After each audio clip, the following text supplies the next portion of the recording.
What's up, friends? Welcome into another edition of Rock Chalk Sports. Nice hat, by the way.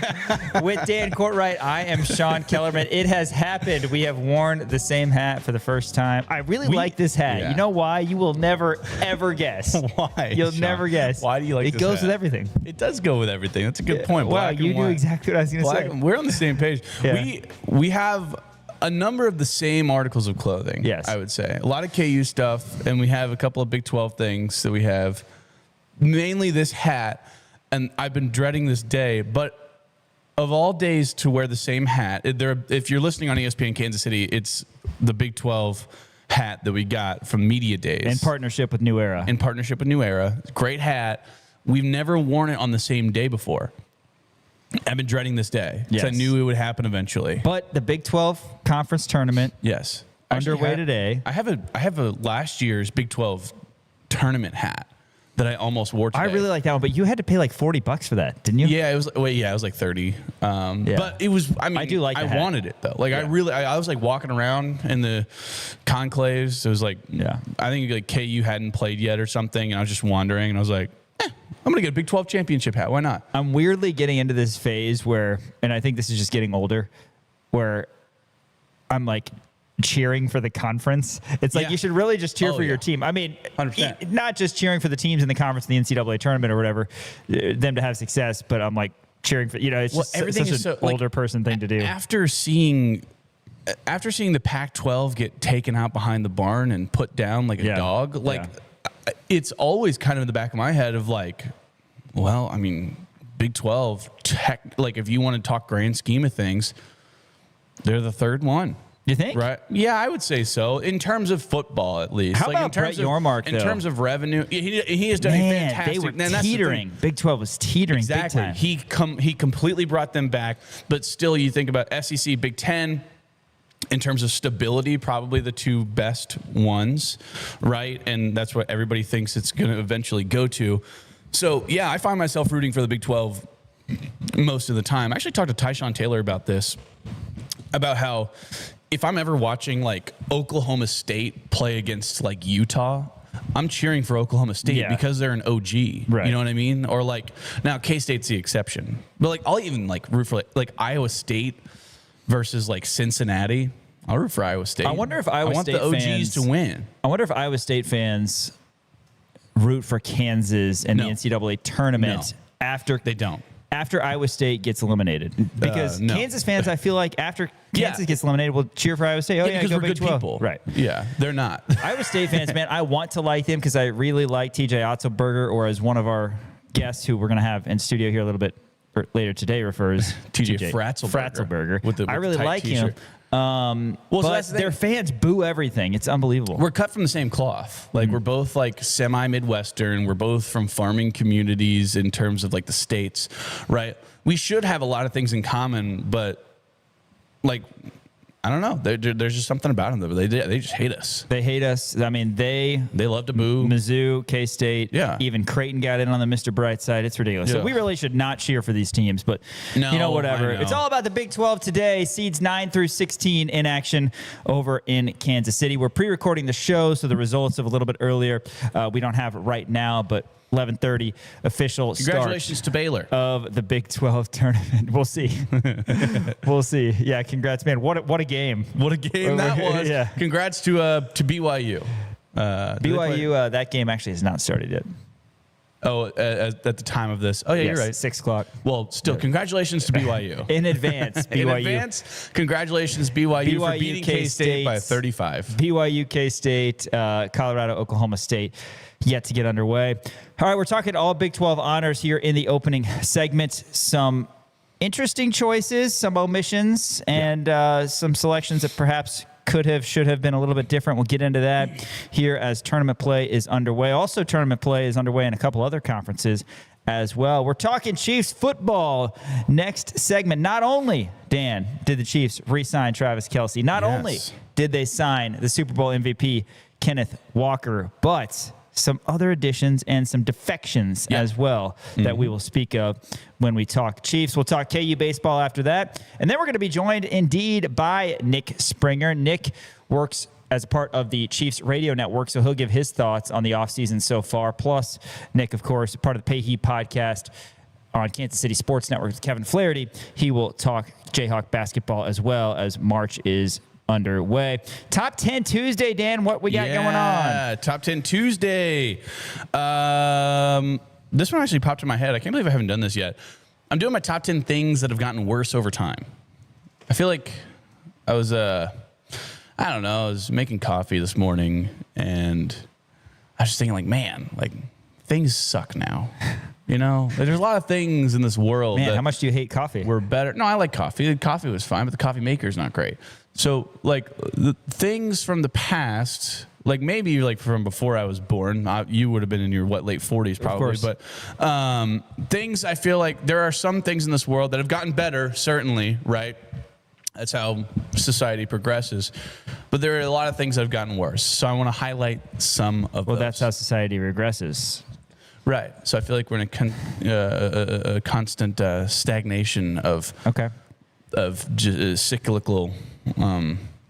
It's not an easy word to say. Cyclical. It's not. Yeah. Top 10 things that are getting worse over time. Looking forward to that. And then we'll close out with some game picks, including BYU K-State. Yeah. A game that has not yet happened. Got a feeling that Mr. Courtwright is going to like the Cougars. Congratulations to BYU. The cover. For winning your first game. All right, let's first shout out Crown Automotive. Dan on South Iowa, your neck of the woods. Yeah. In Lawrence. Yes, go check them out. Crown Automotive on South Iowa Street. They will make sure to get you in the car that fits your lifestyle. A whole line of new Toyotas and Volkswagens. I'm actually driving a Volkswagen convertible right now. Man, that thing takes like 14 minutes for the top to come down, doesn't it? You were like, seriously, Dan, when we walked out yesterday, was like, dude, you got to come see this. And he's showing me this convertible, and I'm standing there, and he starts the process of the top coming down. Yeah. And I'm sitting there like, oh my God, I can't believe there's a lot of layers to this. Yeah. Yeah, it's like a transformer, but just the top comes down, and it turns into a car without a roof. But it does take a while. Mm-hmm. It's quite the process. It's worth it though. I went golfing yesterday through the golf clubs.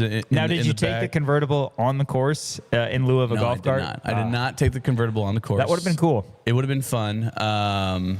No, just regular old golf cart. But that convertible's so fun, man. I feel good in it. Like, sure. I don't care. You asked me yesterday, you're like, do you ever feel like weird driving around? No, I don't feel weird driving a little red convertible around. I feel awesome. There's a world where it would have been understandable for a 28-year-old man to feel like an ass driving that around. Of course. Absolutely. But that is not you. There is a world. Of course there is. But that's not me. That's not the world we're living in. I'm leaning into it. By the way, it's my mother's car.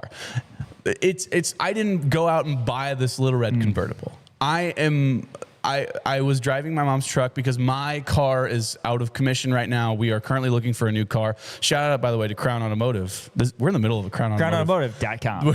CrownAutomotive.com. Go check them out. I forgot we were in the middle of that line read.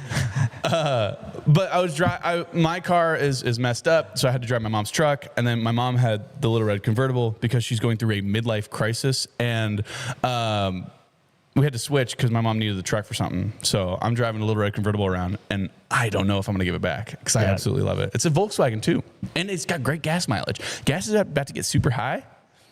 Man, that thing gets like 38 miles to the gallon. CC, if you're watching, make sure that Dan forks over some funds if he's going to be hanging on to that for a while. Yeah, the truck was getting like 12 miles to the gallon. I was filling that thing up. So like a 20 gallon tank. Yeah, you really went. I spent like $75 on gas. You really went from one extreme to the other. Absolutely. Yeah, I'm not going to have to fill that thing up until June. It's great. As long as it's not the purple Kia, man, I'm happy for you. Oh, that thing. All right, let's get into this. KU Trio. It was maroon. It was maroon. Hold on, time out. My Kia was maroon. It was not purple. I'm glad that you at least are using past tense because she gone. Yeah. The Kansas men's basketball trio demolition derby car. Flory Bidunga, Melvin Council Jr., and Darren Peterson. The law firm, they have earned all Big 12 awards as the conference released its coaches all Big 12 honors. yesterday. Bidunga, Big 12 Defensive Player of the Year. Coach Self has talked often about how he's the National Defensive Player of the Year in his mind. Not just the block shots, of which he has a ton of, but his ability to guard 1 through 5. He stays down on guards, athletic guards. It's really impressive. Unanimous selection as well for the Big 12 All-Defensive Team and an All-Big 12 First-Team Performer in Flory Bidunga. Melvin Council, the Big 12 Newcomer of the Year. That definitely was a shoo-in in our mind. He was an All-League Honorable Mention honoree, member of the Big 12 All-Newcomer Team. And then DP, All-Big 12 Second Team, unanimous choice for the All-Freshman Team. Big 12 awards were selected by the conference coaches who were not allowed to vote for their own student-athletes in the process. A little bit on Flory. Leads the Big 12, ranks second nationally in block shots with 84, averaging nearly 3 blocks per game. Also, he's shooting 64.4% from the field. That is top 10 nationally. Council averaging 13.5 points per game. He's got 160 assists and 34 steals. Assist-to-turnover ratio is 6th in the conference at 2.86. He also is 6th, 5.2 assists per game. Florida with that triple-double, of course, against K-State, 17, 10, and 8. And then Peterson, who's missed a bunch of games, as we know. He'd be an All-Big 12 first-team performer had he not. He is leading the Jayhawks, averaging 19.9 points per game. He had 27 against K-State. His 19.9 scoring average, for what it's worth, first on the KU freshman list, 53 threes, or 7th. So a lot to like. One thing that's noteworthy that we're going to have sour grapes regarding Trey White, who's been awesome all year, who, shout out, by the way, he was named to the Big 12 starting 5 for this past week, where he had 16 and 14 against ASU, 23 and 11 against K-State. He's been so good all year. Not even named honorable mention. I thought that was stupid. KU, the 3 seed in the Big 12 tournament. Of course, their first game's Thursday at 8:30 against either TCU, Colorado, or Oklahoma State. But some other noteworthy things that we'll get into. First, Dan, before we talk about Big 12 Player of the Year, Freshman of the Year, all that you want to get into, your thoughts on the 3 who were honored and Trey White being left without an honor. So obviously, Flory getting first team is great.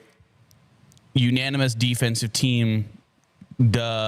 I like that he got Big 12 Defensive Player of the Year. I think that is certainly well-deserved. I mean, he is such a great rim protector.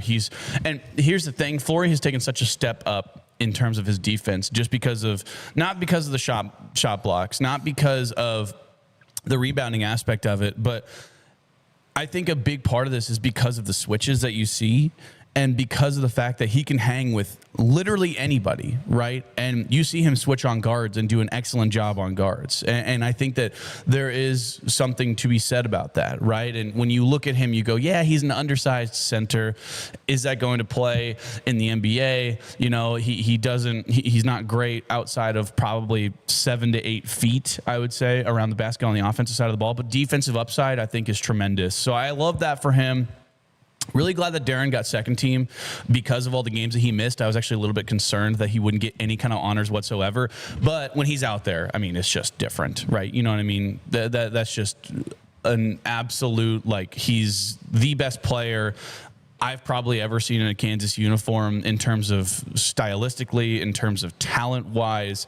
The kid's just different, right? So I do like the fact that he got second team. And then it's interesting, and I don't want to talk about this too much because it's going to sound like I'm going to say it wasn't deserved. It was super well deserved. I just think it was a little interesting, and Henry Greenstein actually pointed this out too on Twitter.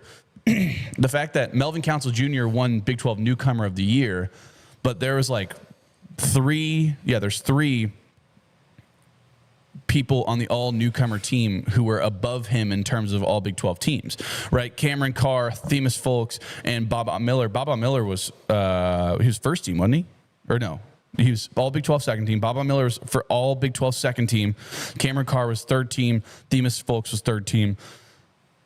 And Melvin Council Jr. was honorable mention. And then Melvin Council Jr. jumped them in terms of all Big 12 Newcomer of the Year. I think it's great. I think he's got the best personality-wise. I think in terms of the heart and soul of this Kansas team, I think that's obviously important. It's just interesting that there are 3 guys who had better rankings, I guess, in terms of all Big 12 teams, and then Melvin Council Jr. wins all Big 12 Newcomer of the Year. It's a tremendous award, and I'm really glad that he did it. And then I wanted to talk about Trey White. the fact that he didn't even get an honorable mention, I think, is egregious. When you look at the honorable mention, when you're going to put 13 guys on there or whatever it is, might as well throw them on there, right? But when you look at it, though, look at the honorable mentions, and this just goes to show you how tough the Big 12 is. Really quick before you name it, because I just want to, Yeah. really quick. There are 20 players total on first, second, third team, and then there are, I count 12 on Big 12 honorable mention. So they are saying at best, Trey White is the 33rd best player in the Big 12. Yeah. That's insane. That's not true. Like, that's just at not. best, they're saying Trey White's the 33rd. Yeah. That's just asinine. So anyway, go ahead. It is. But look at the Big 12 honorable mention. And again, this is going to tell you how incredible the Big 12 is, right? Tunde Yesufu, honorable mention, going to be a lottery pick this year. Mustafa Sham, fantastic big for Cincinnati. Isaiah Johnson, the best player on Colorado, I think. You get JoJo Tugler and Milos Uzan. We're all Big 12 honorable mention guys. Now, they haven't had the best year in terms of shooting performances, but still, that's insane to even think about that JoJo Tugler, who won Defensive Player of the Year last year, is an all Big 12 honorable mention guy. You have Melvin Council, PJ Haggerty, who is a top 3 volume scorer in the nation. Granted, K-State sucks. So there is that. But you figure they throw him a third team or even a second team just because of the offensive production that he gives you. Parsafala, who was Oklahoma State's best player by far. David Punch was all Big 12 honorable mention. That's insane to me as well. Donovan Atwell, all Big 12 honorable mention. Honor Huff, Terrence Brown. All of those guys, you look down that list and you go, oh my gosh, those are like the best players on, or like top 2 best players on all of their teams, essentially. You know, so it's kind of crazy. What's crazy is looking at the all Big 12 first team. Maybe this is me being a hater. There's 10 people on the all Big 12 first team. Yes.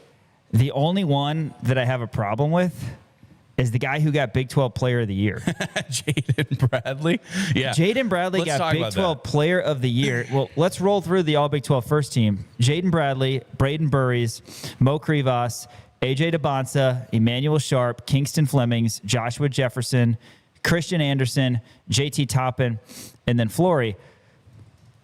Jaden Bradley gets Big 12 Player of the Year. He wasn't even unanimous on the first team. I agree. Coach Self has talked about this a lot. I agree most years that the best player on the best team should get Big 12 Player of the Year. Mm-hmm. You go back to 2017-18, Devontae Graham got it over Trey Young. He kind of stole it from him late, but that checked out. Devontae Graham was the best player on the best team that year. Jaden Bradley is not Arizona's best player, and he is a really, really nice player. He's a really nice point guard, but I don't know a single world where if you're going to give it to an Arizona player, you should give it to Bradley. Braden Burries, and again, I'm biased because Burries was absolutely awesome both games against KU.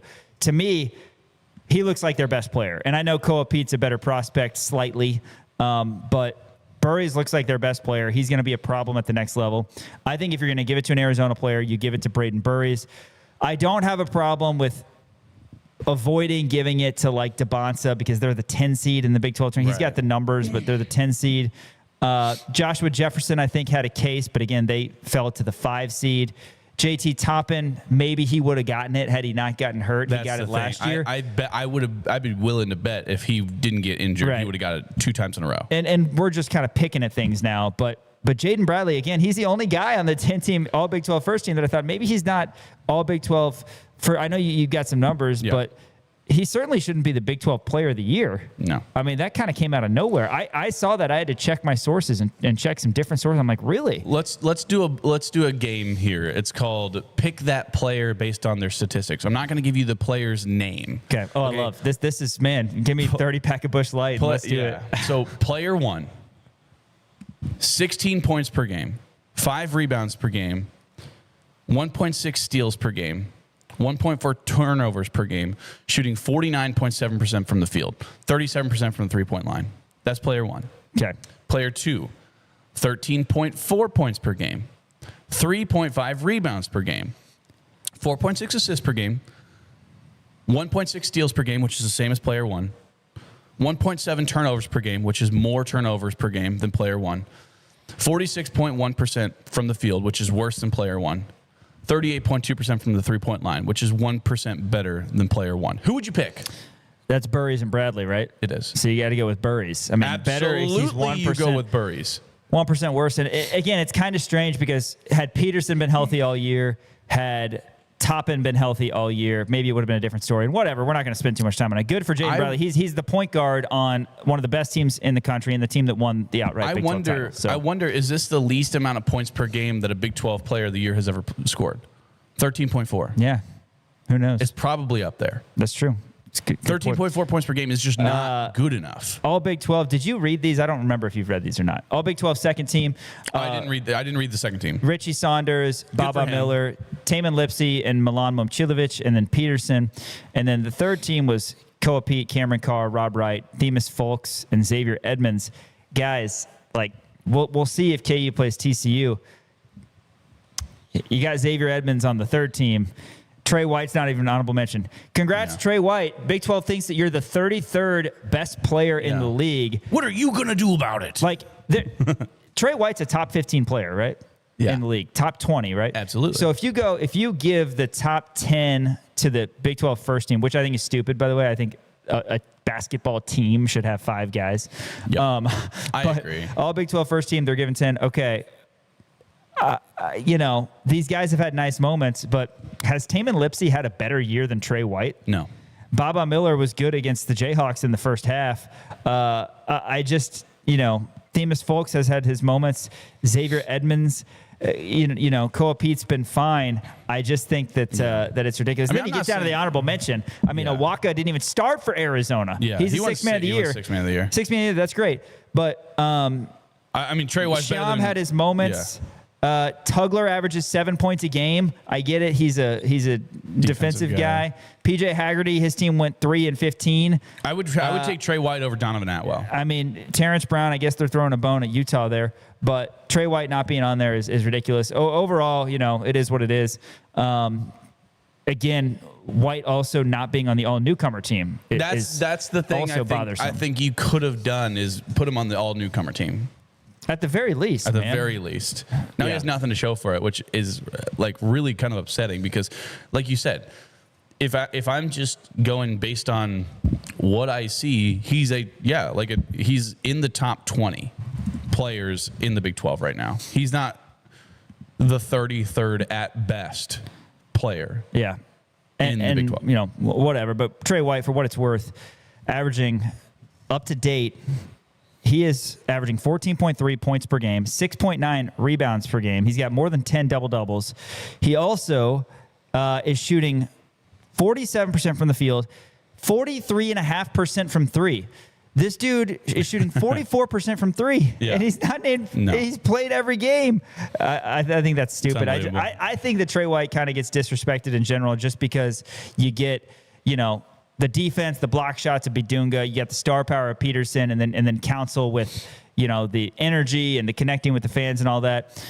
White's been a godsend, man, and I'm happy for him for what he's done this season. Hopefully he has a great postseason, still some honors that he can get from an individual basis if everything works out.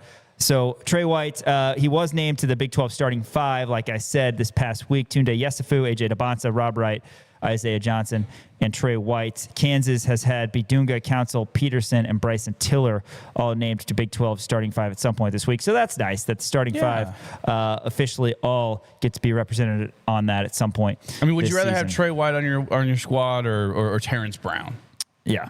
Well, again, Honor Huff, or Donovan Atwell. I don't know what. There's a number. Isaiah Johnson. There's a number of different guys on here. I got to look up the Isaiah Johnson's Xavier the best Edmonds player for stats. Xavier Edmonds. Okay. Again, you probably got to give somebody TCU, but 12.8 and 6.6. Okay, that's great. It's worse than White. Anyway, those are the awards for the Big 12. We won't worry about that too much because it doesn't matter as much, but that was noteworthy yesterday. After this, we are talking Chiefs football. Dan is going to catch you up with everything that happened on a very busy day yesterday over on Arrowhead Drive. That's coming up next. Rock Chalk Sports, ESPN Kansas City, and KansasNation.com. Hey, Kansas fans, Coach Bill Self here, and you're watching KansasNation.com.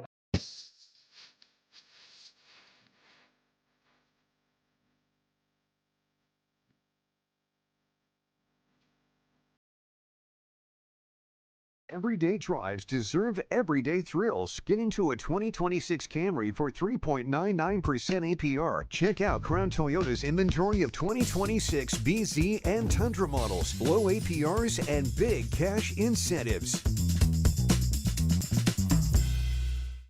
Listen up, guys. Summer is coming, and there's no better time than right now to ignite your health and feel your best. Whether you're chasing peak performance, trying to reignite intimacy, or simply want to feel your best, Gameday Men's Health Lawrence is your calling. Situated in a plush man cave setting, their services for testosterone replacement therapy, ED, vitamin therapy, and weight loss are sure to give you the boost you need. Make an online appointment today by searching for Gameday Men's Health Lawrence. Step up your game in 2026 with Gameday. Together, we're elevating our potential, our pride, our traditions, and our dreams. Together, we're opening up a whole new world of possibilities. Elevate your University of Kansas experience with Jayhawk checking from Central Bank. Central Bank and KU, elevating together. Hi there, Gary Joslin with Joslin's Jewelry. I'm not the class ring company. I'm a mom and pop jewelry store for 42 years. We were recently voted the gold medal #1 jewelry store in the greater Kansas City area by Ingram's Magazine. Come see us at Joslin's Jewelry, 9529 Antioch. Joslin's Jewelry, the jeweler you'll recommend to your friends and family. Joslin's Jewelry, for the best that's yet to come. This is SSJ. Winter in Kansas City doesn't mean your lawn takes a break. It means smart homeowners get a head start. Let David and his crew from Custom Lawn and Landscape prepare your yard for a greener, healthier spring with winter fertilization, soil conditioning, and pre-emergent treatments that stop weeds before they start. Because when the snow melts, you don't want to start fixing your lawn. You want to already be winning. Trust Custom Lawn and Landscape, treating your yard now so it looks incredible later. Visit CustomLawn.com to schedule your winter services today. There's a certain energy that comes with Jayhawk basketball. The crowd rising together, the band playing in that unmistakable moment when fans lift their arms and wave that wheat. It's a tradition. I'm glad that you've kept that up. You did that the first time we were talking about Central Bank, and you just kept, I love it. Well, yeah. It's a tradition that represents pride, unity, and Jayhawk spirit. With Jayhawk checking from Central Bank, that tradition does not stop when the game ends. Jayhawk fans can carry their pride with them wherever they go with the official Jayhawk debit card, a simple way to show school spirit every day.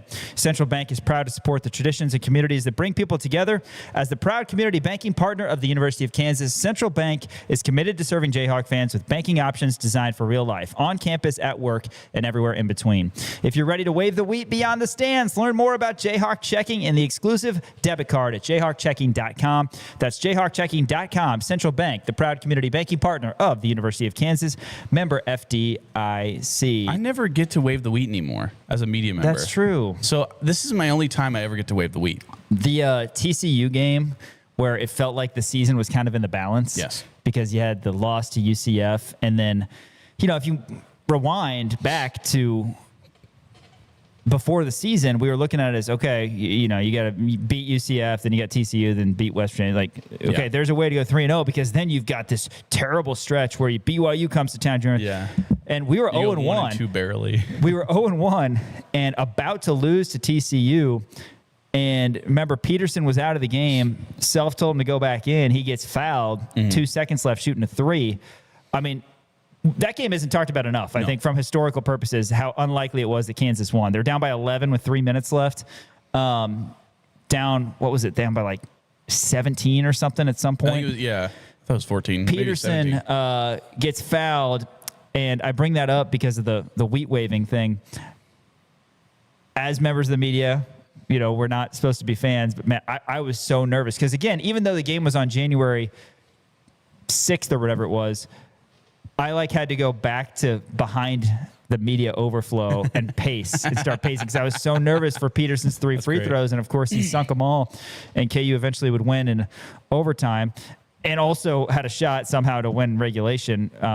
TCU, they probably want us back after that. But anyway, it's like I do pretty well being just a member of the media, but man, my passion's still there. Yeah, I would love to wave the wheat and all the pregame stuff. I've sat by you at games, totally, and you do a good job of sitting there and you just go rage. Rage that. typing? Yeah, or I like do. rage typing. Flory And will it's finish an great. alley-oop. It's like, let's go. Yeah, we're not allowed to, whatever. Yeah. So yeah, I got away with wheat. And you, apparently, according to some of our colleagues, can't wear anything KU. My mom's not a fan of that rule. I guess so. Yeah, I know. She's wondering, where is your Jayhawk garb? Yeah, I was doing a post-game thing, and old Kathleen Kellerman commented underneath, and she said, "Where's your KU stuff?" I'm Yeah, like, Kathleen, it's a fair I question. would wear it if I could. I think you probably can. You'll get away with it. I know. You'll be all right. You think I could? You'll just hear it from the likes of Jordan Gusky of the world. Jordan Gusky he called me out one time. What did Taylor Swift say? I think it's something along the lines of the haters are going to hate. Something like that. Yes. Yeah. Well, it's Jordan what it Gusky's is. nice. I like Jordan. Yeah, I love Gusky. He's very in tune with the weather as well. His father with the weather is a meteorologist. Is that right? I don't think so. Oh, okay. I know his dad just really cares about the weather, and so does he. Yeah. Well, I hope that he's enjoying this this bright and sunny day here in Lawrence. Yes. Chiefs absolutely. football. Yeah, Chiefs football. Let's talk a little Chiefs football. A lot of crazy stuff. I know it's March, and I know we want to talk. Obviously, college basketball, and that's what the majority of what we're going to be talking about for the next 3 weeks, 4 weeks, whatever it may be. But a lot of stuff has happened for the Chiefs, and a lot of good stuff, some bad stuff, some overcorrections, some needed overcorrections, if you will. Let me go ahead and run you down through everything that's happened in the offseason for the Kansas City Chiefs, at least what is notable for the Kansas City Chiefs. So first, the Kansas City Chiefs, they released Mike Dana. That saved them roughly $9 million in salary cap. Because if you remember, the Chiefs were in complete salary cap hell before this. Patrick Mahomes restructured his contract. There was a lot of other things that need to be done in order to save up some room. So this was the first step in terms of, Patrick Mahomes restructuring his contract was step number one in terms of getting some more money for us to be able to spend. Yeah. And it was a substantial amount too. So Chiefs cut Mike Dana. I know people are all, nostalgic because, it's Mike Dana. He won a Super Bowl with us, whatever. I don't care. Okay, we didn't need him. Business is business, man. I mean, you go back, you had the Honey Badger, you had Dirty Dan Sorensen, a lot of guys we've had to let go who helped win a championship. Exactly. So that's roughly $9 million that the Chiefs saved. Also, they released Jawan Taylor. That saved $20 million. I don't think anybody was nostalgic about that. No, nobody was nostalgic about that. Everybody's happy that there's going to be less flags thrown on us. So right there, you got $29 million. Also, the Chiefs traded Trent McDuffie to the Los Angeles Rams in exchange for 4 draft picks, including the Rams' first round pick of this year, which is number 29 in this year's draft. Then after that, tight end Travis Kelce announced that he will be returning for the 14th season for the Kansas City Chiefs. They signed him to a $12 million deal, which could go up to $15 million deal for 1 year. So I would have to assume that this is going to be his last year. I'm okay with that. It's still a lot of money. You're still paying a lot of money for an aging tight end, but you're paying for a little bit more than what you're getting on the field. You're paying for some structure in the locker room. You're paying, for essentially branding, right? I mean, that's just a good guy to have on your team, I think. Yeah. I think if Travis Kelce were to go to, let's say, just for example, the New York Jets or the New York Giants, or not the Jets, the Giants, or someone else. Marcus Johnson. Or somewhere, right? That takes some eyeballs off the Kansas City Chiefs. So I think it's important, and I think that there's going to be more revenue coming in when you have Travis Kelce on your squad. So again, I'm okay with it. Then the Kansas City Chiefs utilized some of the money that they had, and they signed Kenneth Walker to the largest free agent running back signing in NFL history. Which, as we discussed, it's appropriate. Absolutely appropriate. Won the Super Bowl MVP. He's only 25 years old. He's a damn good running back. Chiefs had 2 terrible running backs. In terms of the explosion rate, Kenneth Walker was 3rd in explosion rate in the NFL. Isaiah Pacheco last year had 0 rushes over 20 yards. Kareem Hunt had 1. But combined, Pacheco and Hunt would get you 6 total yards and 2 clouds of dust. Yes, exactly.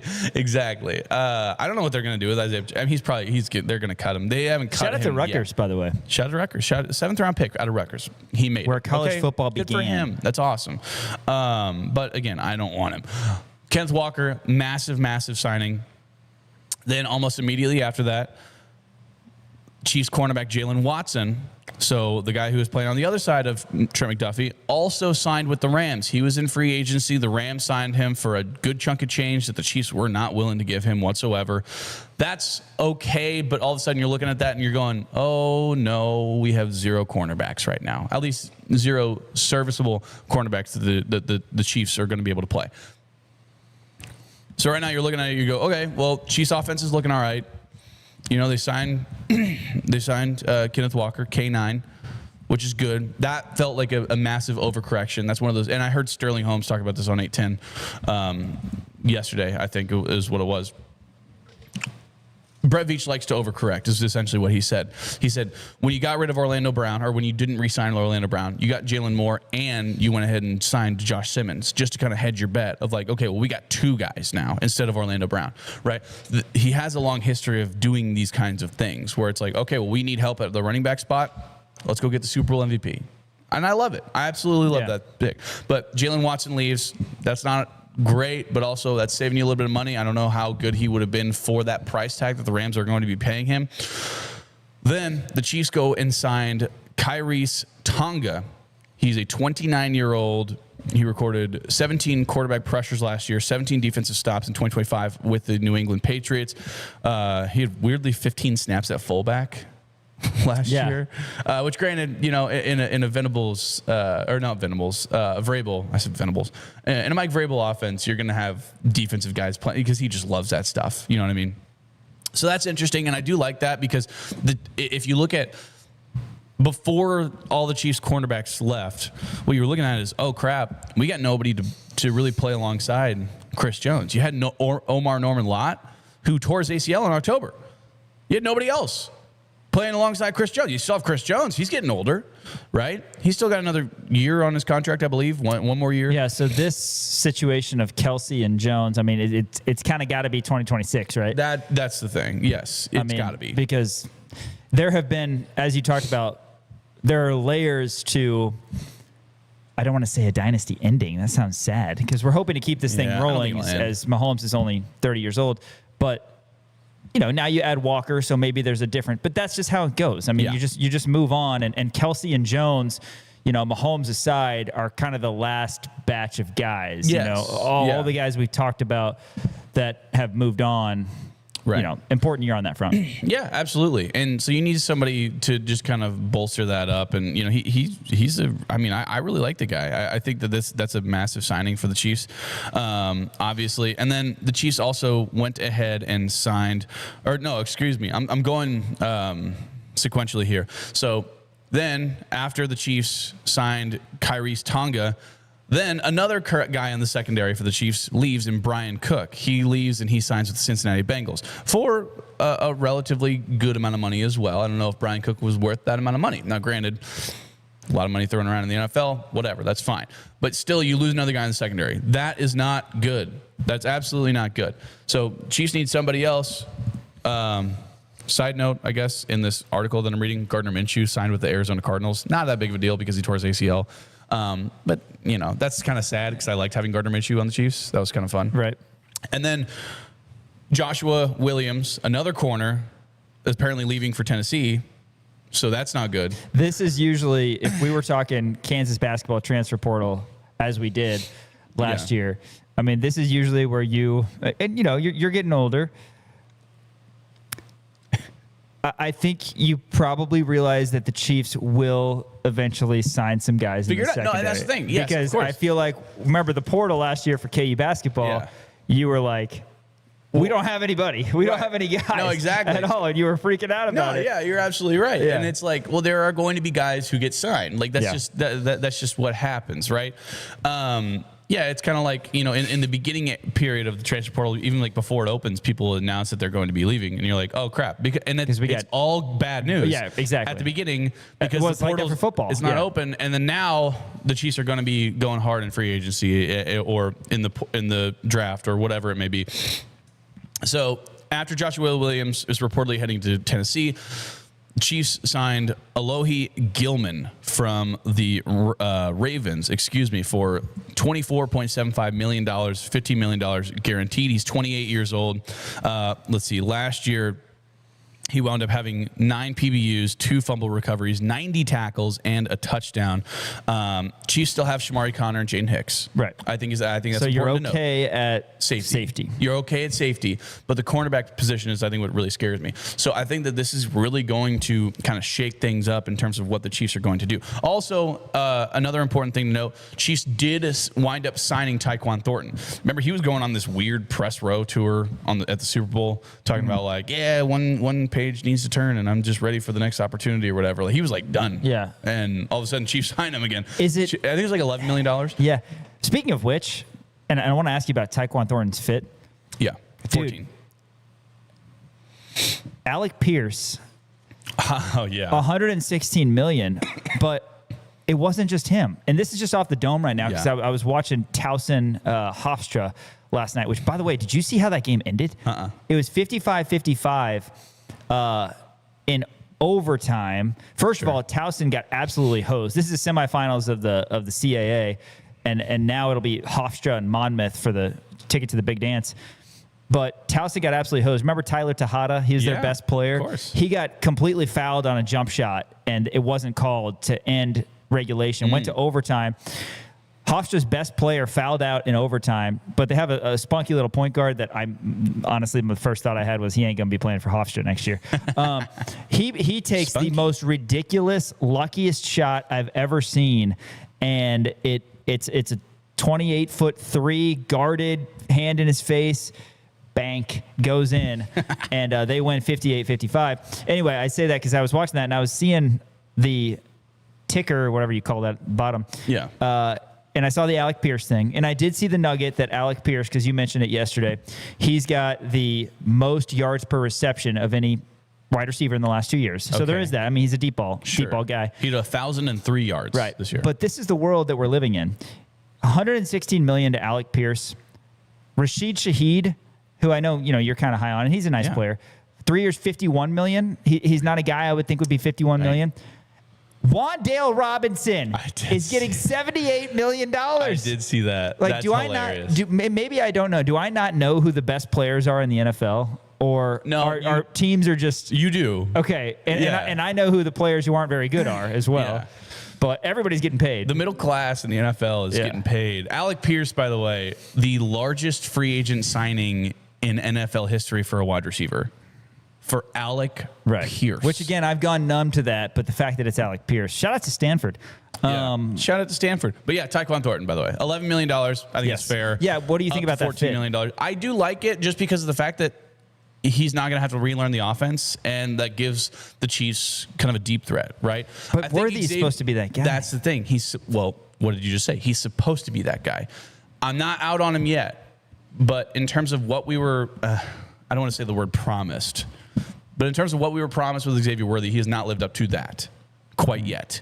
He's still on his rookie deal, so we're not paying him a lot of money. He has time to improve. I think that this year is going to take a massive step forward. But he has not been the guy that we thought that he was going to be in terms of production, right? You still have Rashee Rice, who, again, I want him off the team after next year.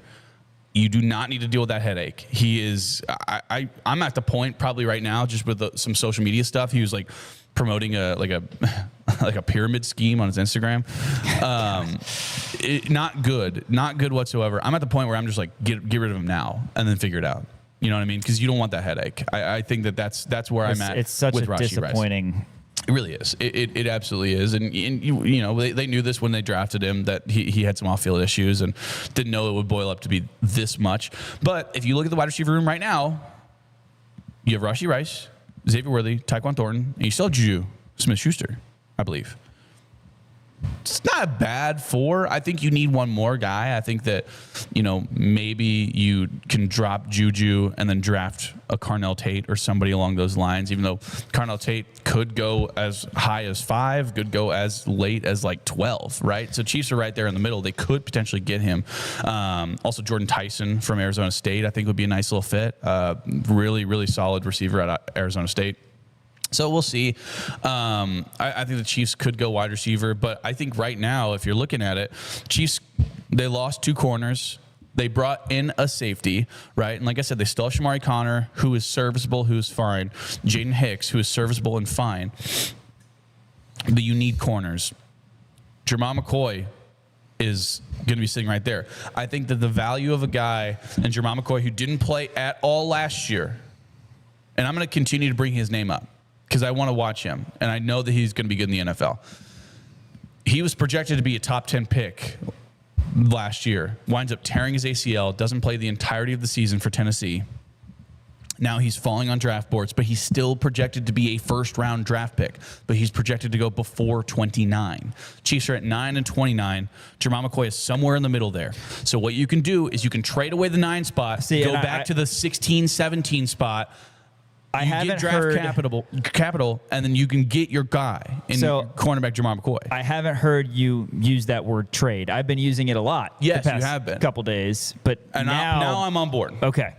After 9 right now. After Jalen Watson left, when Trey McDuffie left, I was like, I still want the 9 pick. But when Jalen Watson left, now your 2 starting corners are gone. Now I think you trade it. Again, plus the Chiefs are the odds-on favorite to sign Tyreek Hill. So if you do that, then, again, you're not. That's too much money. You're going to give him too much money. Dude, our wide receivers haven't been good enough. I know. Rice has been too much of a problem. You know who's going to be Kelsey good? Kelsey is still 36-year-old Tyreek Hill who's coming off of a disgusting leg injury. He's 31. All right, sure. Kelsey is a guy who's going to be a safety net and, again, a program guy, if you will. Okay. But he's still going to contribute. Worthy, we hope, takes a step up, but you can't go into the season with essentially the same wide receiver core that you had last year. Okay, but what was the issue though? In terms, the issue was for the first 6 weeks he didn't have Rice. Then he came back and he was awesome. Sure, but I'm saying Patrick Mahomes didn't have enough time to get it to those guys. Oh, because I'm all about the offensive line. Was terrible. I'm all about it. But they also led the league in drops. They've been terrible in catching the football the past couple seasons. Yes. So you gotta make a move, and whether it is staying at 9 and drafting a guy like Mekhi Lemon or Carnell Tate, or maybe signing Tyreek Hill. Yeah. I mean, I like Jordan Tyson. I think he'll be a good fit. Tyson, yeah. I don't know. A lot to break down. Be interested to hear what Nick Springer thinks. Chiefs Radio Network next segment. See if he wants the Chiefs to trade down from 9, and then we'll get his thoughts on the Jaybirds as well. Big 12 tournament starting today. Hope everybody's enjoying watching it. More coming up on KansasNation.com, ESPN, Kansas City. What's up, everybody? Dan Peterson. Everybody go check out KansasNation.com. Hello, it's Mark Whitlow from Office Products Alliance. OPA is not just your local office products connection.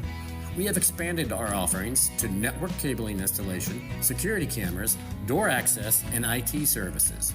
We all need to keep pace with new technologies. You can trust a Kansas City company that has been your partner for 32 years. Check us out at opakc.com. Supporting local businesses and our community is more important than ever.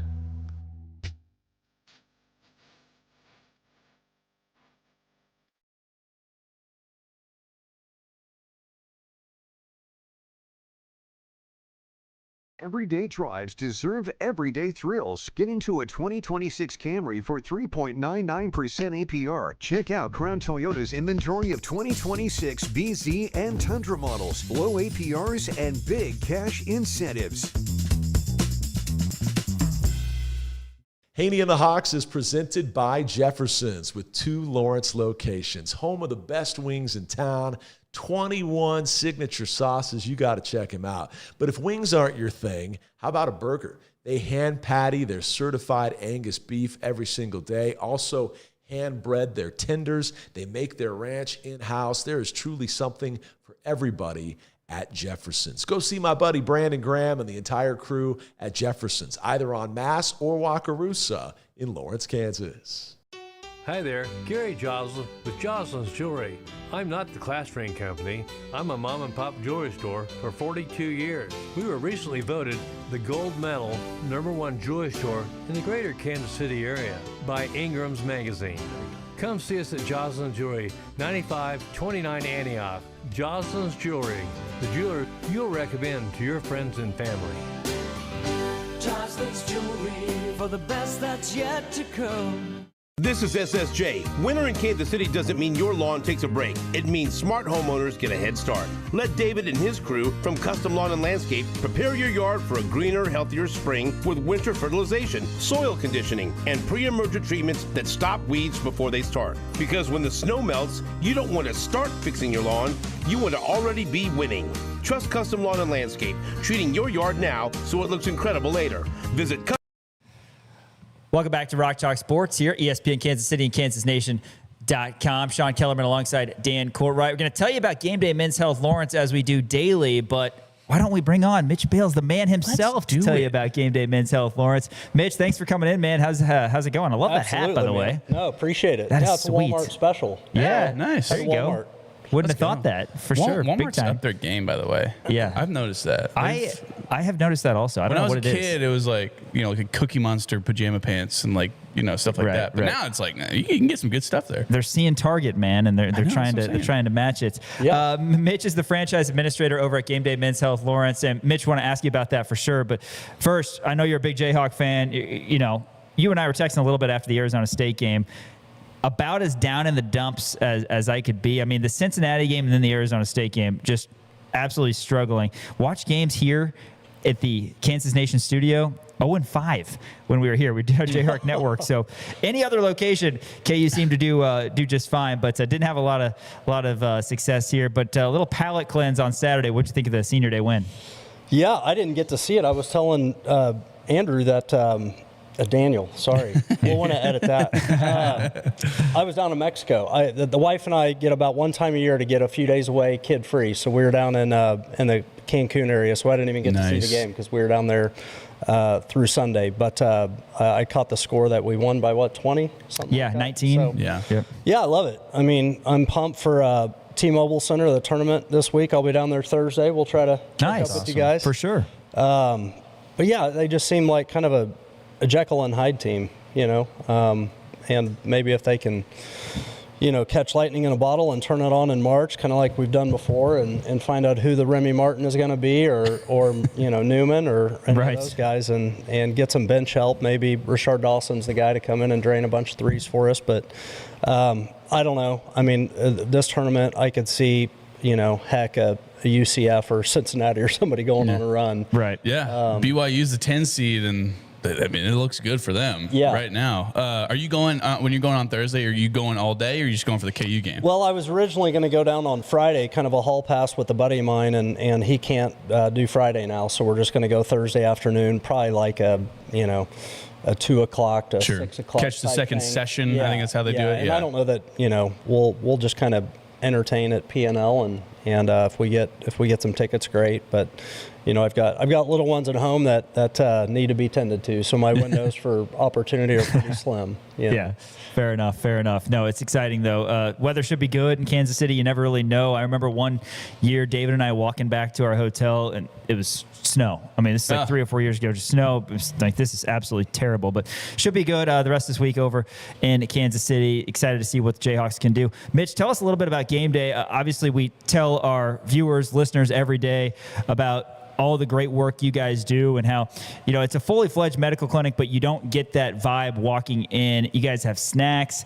you guys have drinks. It's kind of a comfortable setting, and it's something that guys are afraid to do a lot of the time, and they're afraid to talk about some issues that they have, especially as they get older. Different than a doctor's office, because you just go in, you feel comfortable with your licensed practitioners, and you just feel better walking out. Yeah, I mean, you said it. I mean, that's the goal is you got to make something really cool, inviting, and comfortable for the guys to come in. We're approaching our 2-year anniversary in May, so we're super pumped about that. And we've got, north of 400 patients that we serve, and coming from all areas. I mean, we've got guys coming from 2-3 hours away, and they walk in and they hear the music, pumping, and the staff is lively. We got, Kansas Nation and Sports Center and stuff on, refreshments there, comfy chairs. It feels a heck of a lot more like, a man cave setting or something the guys might have in their basement than they do a traditional sterile doctor's office. And so they immediately just kind of get comfortable, drop the guard, come in and kind of open up about anything and everything. And that's what we want, there's not as much stigma, fortunately, as there once was around some of the things that as guys, once we hit about 35 or 40, that naturally happen.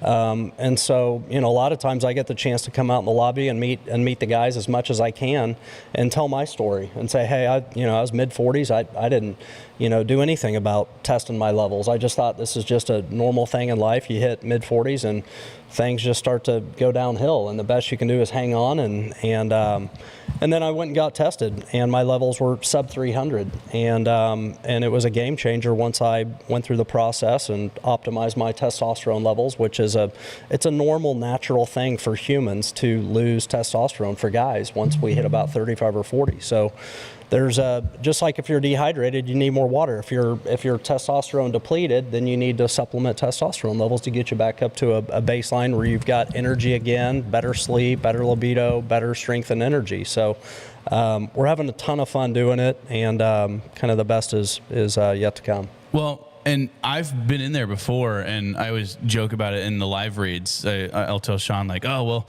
the results are in, and I have white coat phobia. I don't like going to the doctor. I really, and this is actually true, I hate going to the doctor. And when I walked in, I was like, oh, this is nice. Like, this is cool. There's like snacks and drinks, and the front office people were like the most friendly people I've ever met in my life. And you guys don't just do testosterone replacement. You guys do a number of different other things. I know you have like IV drips and vitamins and different things like that. Just kind of highlight some of the other things you can do as well, because I know some people, when they hear it, they go, well, yeah, but my testosterone's fine. It's like, no, you guys do a ton of other stuff as well to make sure that guys are their healthiest. Yeah. So, testosterone replacement therapy is certainly kind of the backbone of the business.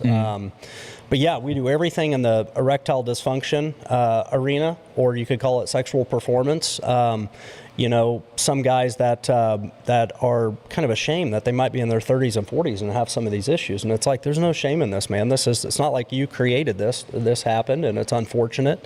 And come in, we've got treatments that actually fix the issue instead of just medications that, give you an enjoyable weekend or something. We've got very expensive devices and procedures and treatments that will kind of break up the kink in the hose, if you will, and get guys, to have more fulfillment and enjoyment in their lives. And then we do a ton of peptides, HGH peptides, and that whole next wave of healthcare is here, and that's going to continue to boom.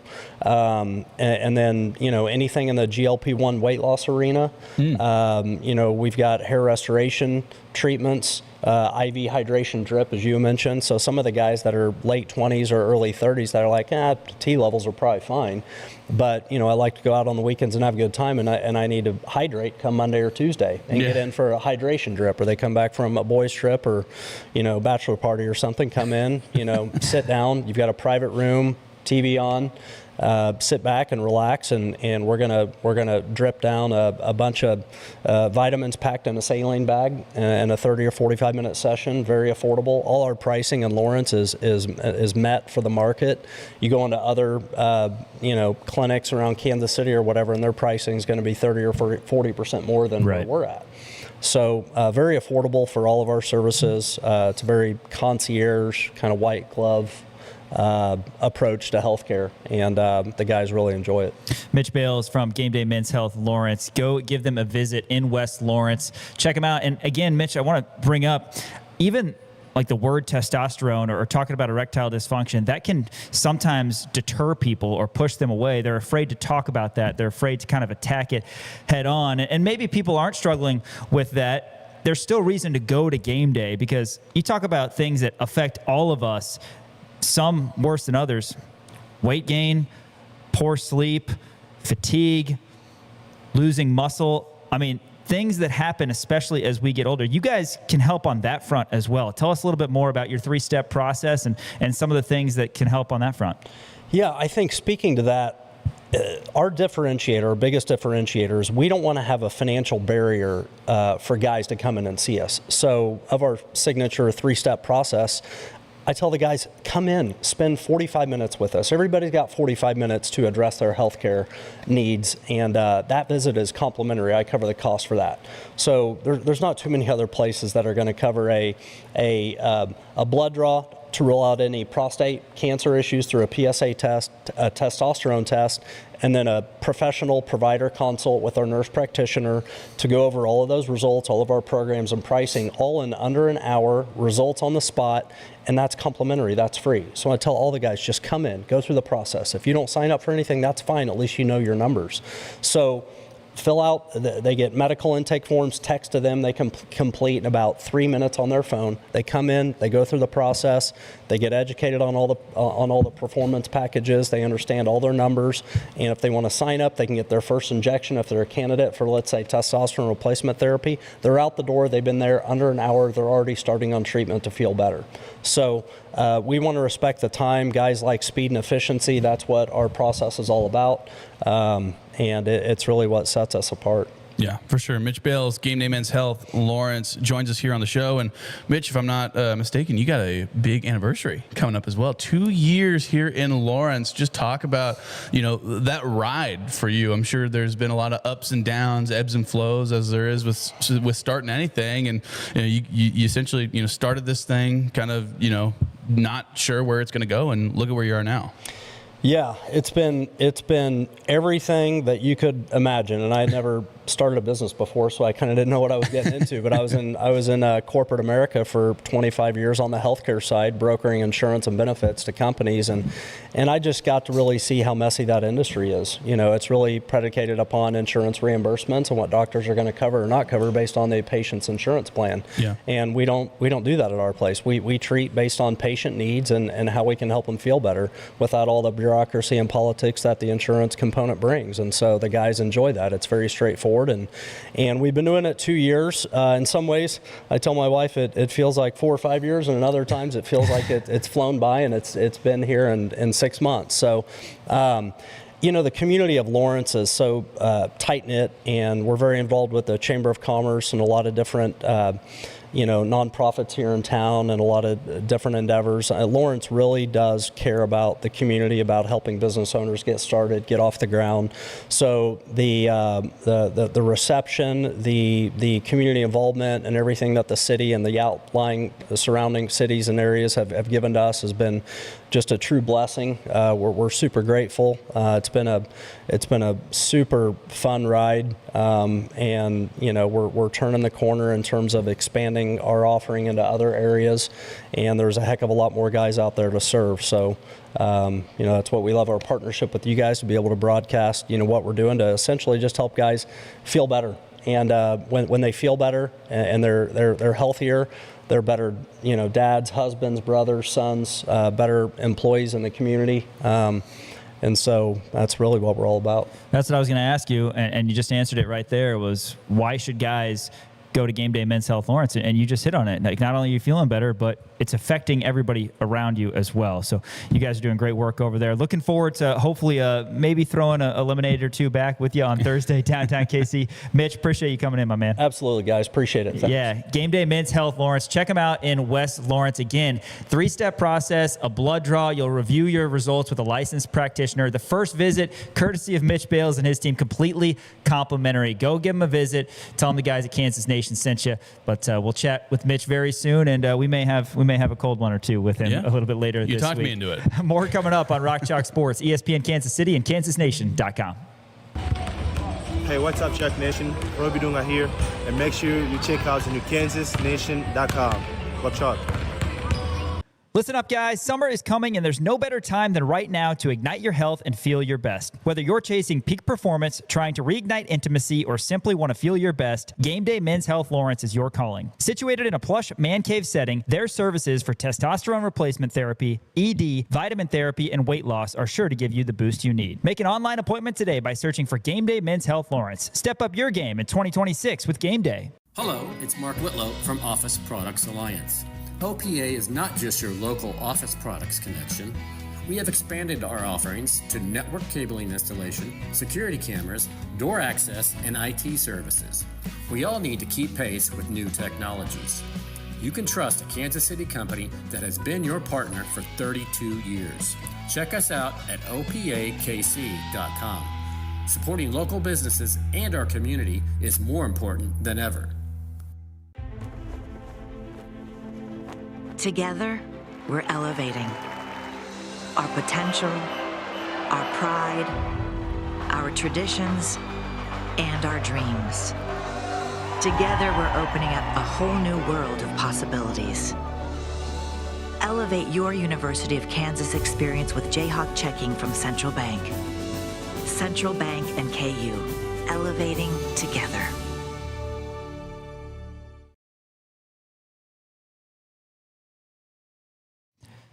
Back inside the Kansas Nation studio, and we're going to, wow, I couldn't speak there. Let's be joined right now by Nick Springer from the Kansas City Sports Network.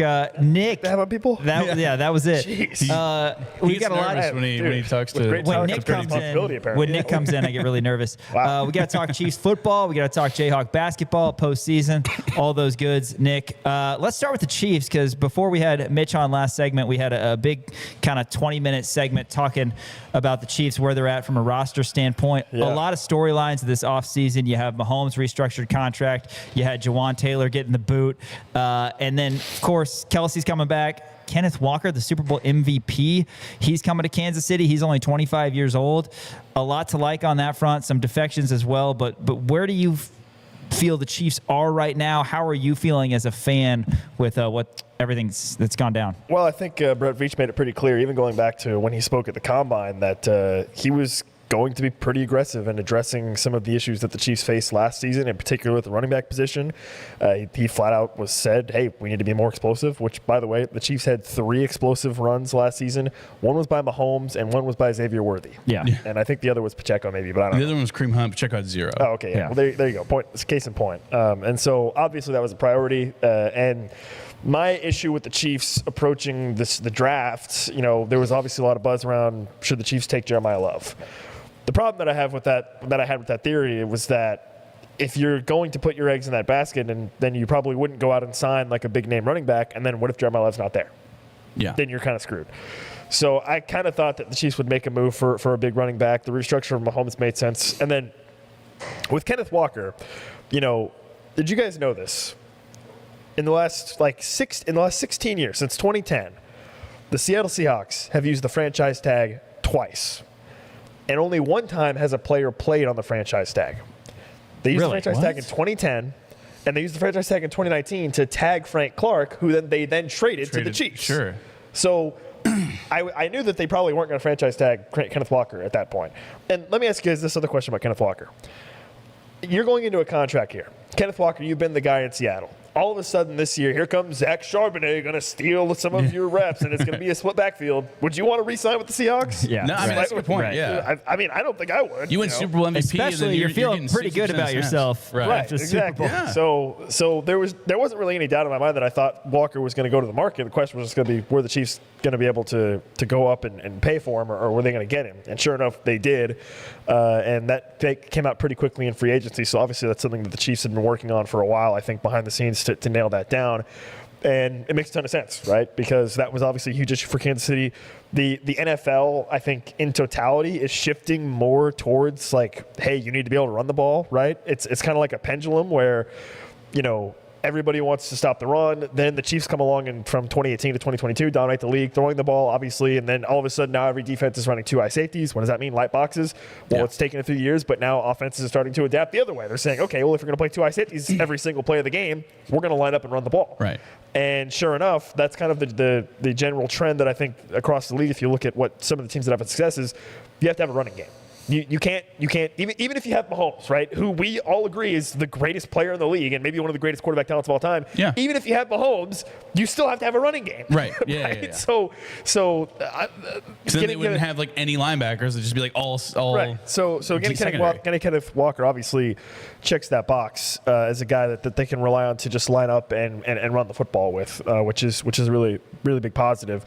And now you figure, okay, probably not Jeremiah Love in the draft. I think, to me at least, with kind of how the early part of free agency has unfolded for the Chiefs, it's going to be edge rusher. It's going to be either Ruben Bain or David Bailey. Now, David Bailey, I don't know if he'll be there, but one of those guys, I think, probably welcome to Kansas City. So you're out on, because my number one concern. You can take wide receiver still. You can take wide receiver still. You did sign Tyquan Thornton, and Sean mentioned that the Chiefs are number 1 betting odds to get Tyreek Hill, which I don't want him because he's too expensive and he just got off a bad leg injury. But you're out on potentially getting a corner or an offensive lineman in the first round? Oh, definitely. No, you don't they want should that. absolutely not draft a tackle at 9 or. But at 29, maybe. 20. Yeah, that's what I'm saying. Like, or do you trade trade one of those away for potentially a veteran guy? I would be very upset if the Chiefs drafted an offensive lineman or a corner with the number 9 pick in the NFL draft. But do you I would be like legitimately angry. I would be like, what are we doing? Ruben Baines got short David arms. Bailey is a I don't guy that care we about shouldn't. that. Well, we haven't talked about edge rushers enough, Because Dan. I just got done talking about how you have to run the football on offense. You know what you have to do on defense? Rush the passer. Yeah, right. You know what the Chiefs didn't do last year? Rush the passer. Yeah, that's a very good point. You're overpaying George Karlaftis, and that's fine. I don't, whatever. It is what it is at this point. Chris Jones can flip the switch for like a couple games, but he's not Chris Jones because he's old. Yeah, he's not the same. George Karlaftis, I think, could be a very quality number 2 guy, but he's obviously not a number 1 pass rusher. Go get a number 1 pass rusher at the pick number 9. Okay, that is what so the Chiefs should do. and again, we haven't talked enough about that Yes. possibility. I would love to get David Bailey for sure. Absolutely. Is it a I situation? don't think he'll be there. Is it a He might be there, situation? though. He won't be there, or he will be? I don't think Probably. He's probably. I don't think he'll be there either. Top 5. So if he's not there, then do you trade it? I mean, what are the options that are being discussed right now in the Chiefs front office on that front regarding pick 9? Because now, again, like you said, you're not going to get a corner at 9. You're probably not going to get an offensive lineman at 9. Now you're not getting Jeremiah Love. And what was the other position we said that they filled? Well, they filled. I think they got a D tackle today. Which but you just need. I mean, Omar Norman Lott was the only other guy, and he's coming off an ACL injury. If you don't love the pass rushers, or if the pass rushers that you do love are gone, to me, the next pick at number 9 should either be wide receiver or Caleb Downs. Okay. If Caleb Downs is there, Caleb Downs. You're not mentioning trading it at all. No, I don't think you should trade it at all. Okay. No. But you keep both of them. Think about it. Okay. The Chiefs, this presumably because we think the Chiefs are going to not suck anymore, this is your one opportunity to have a top 10 pick and take a blue chip quality player. Sure. On a rookie contract, too. Yes. So you don't trade it So away it and get a should be- veteran guy for yes. way more So- money. Yeah, no, okay. I'm with you. In my opinion, now I'm not in the Chiefs front office, obviously, but in my opinion, it should be pass rush number 1.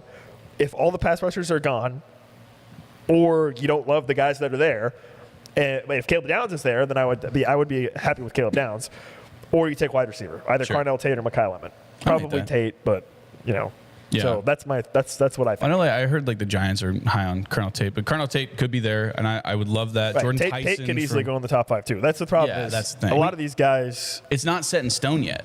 Well, the main issue is the fact that it's a bad quarterback class, and all these teams picking ahead of the Chiefs are not going to be taking a quarterback.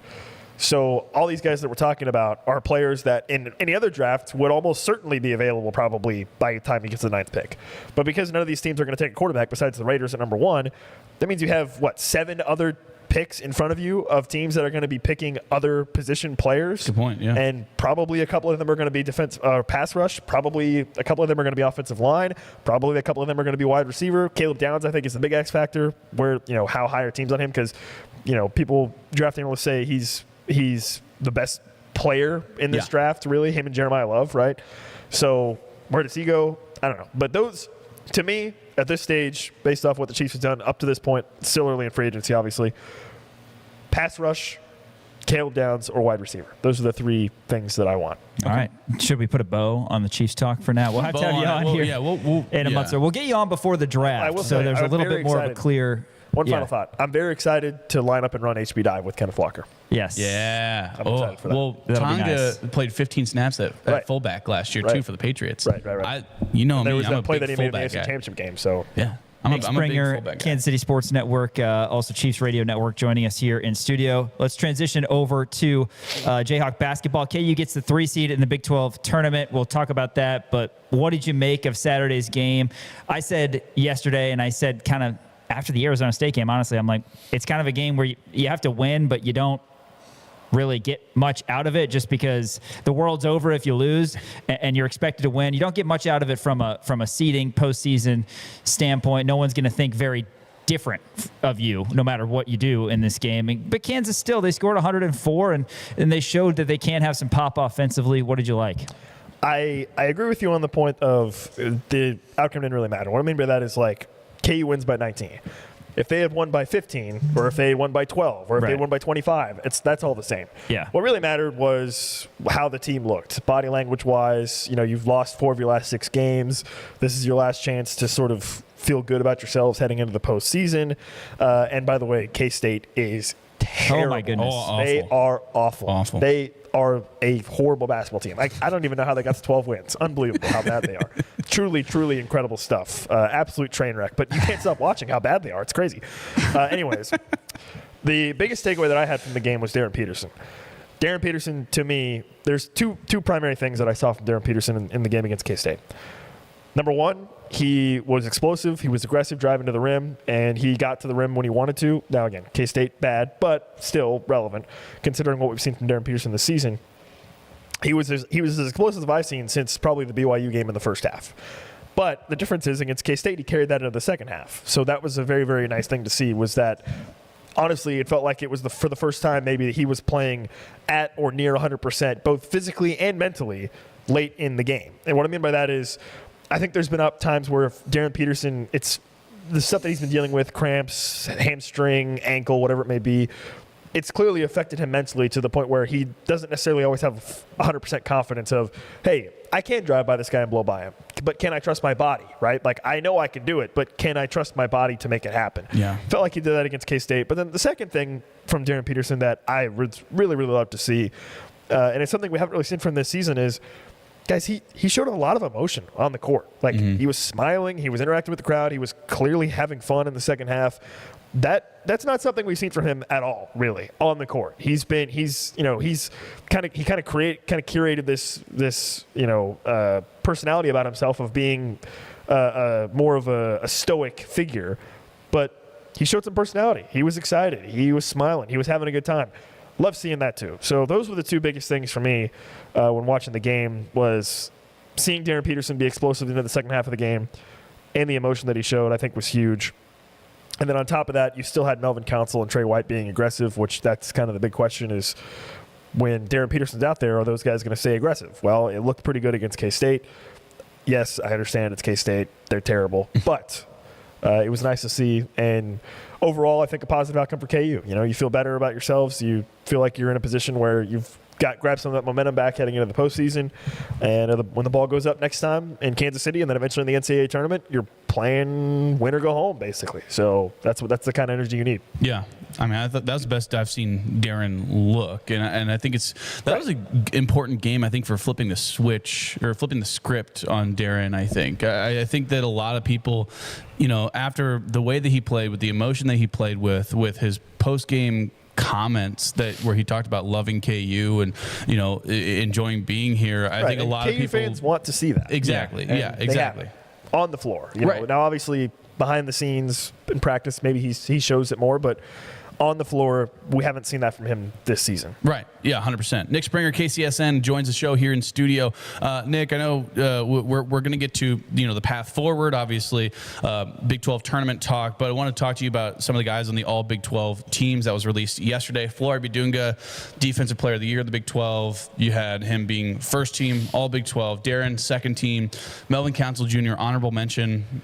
Question for you: is there 33 players who are better than Trey White in the Big 12? Yeah, I was really just gonna stop right there and say, does this all conference crap even matter anymore if we're just gonna put 100 players on? Yeah. On, well, yeah, 10 first team has 10 players. Yeah. Like, I don't understand what we're doing. I'm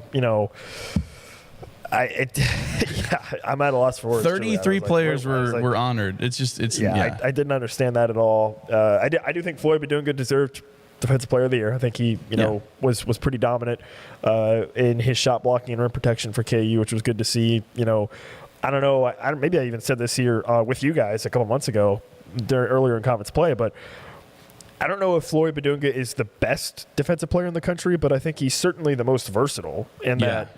You switch him onto a guard, he can shut down a guard off a switch, and I don't think there's anybody in the country that can do that. And then also at the same time have the level of shot blocking that he has. So I don't know that he's necessarily the pound for pound best defender in the country, without watching every game and analyzing, across the country. But I do think I can say with confidence that I feel like he's got to be one of, if not the best, or one of, if not the most versatile defenders in the country in terms of what he can do at a high level. So well deserved for him. Yeah, 100%. What's kind of your outlook heading into the Big 12 tournament? We're Kansas. We want to win championships. You know as well as anybody how Coach Self generally feels about the Big 12 tournament. You play to win the game. But usually Kansas wins the Big 12 regular season, or at least they did until 3 years ago, a 3-year drought now for KU. I'm hoping and I'm assuming, there's no reason to believe otherwise, that the guys are taking this as an opportunity to go get a trophy, to go win a championship. What's most important to you as a fan that take place Kansas stay in Kansas City coming up? I would like to win it too. Yeah. Screw it. Win the whole thing. Right? I think that'd be pretty cool. And, you've set yourself up pretty well. It seems like every other program that's, Big 12 tournament's like a huge thing, but Kansas is so used to winning, and obviously Final Fours mean so much to us. But now you haven't won the league regular season in 3 years. So, Yeah, shout out to BYU. I've always said that I think KJ Abance is a great player. I've never said that he's a foul baiter. I've never said that he's absolutely he can't show. No, up you've always been on his side. I've never said anything like that. I've always been very complimentary of AJ Abance. So thank you BYU for beating Texas Tech to help KU get the 3 seed in the Big 12 tournament, because that makes a big difference for KU, because now it sets up Kansas to get probably TCU. Which obviously that was a stressful game for KU when they played TCU early in the season. TCU, by the way, ended the season on a 5-game winning streak. Just don't look at the teams they played, besides Texas Tech. Right. Right. Tech. But they did beat Texas Tech on the road. So TCU is going to be coming into that game hot. I can't really explain it with TCU with Jamie Dixon. They just every year.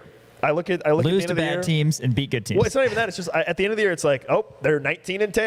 They're 20-21. They're 20-11. They're going to be an 8 seed in the NCAA tournament. Okay, wow. It's like, is this 2017 or 2026? What are we doing? So it's I don't understand how that happens for TCU every year.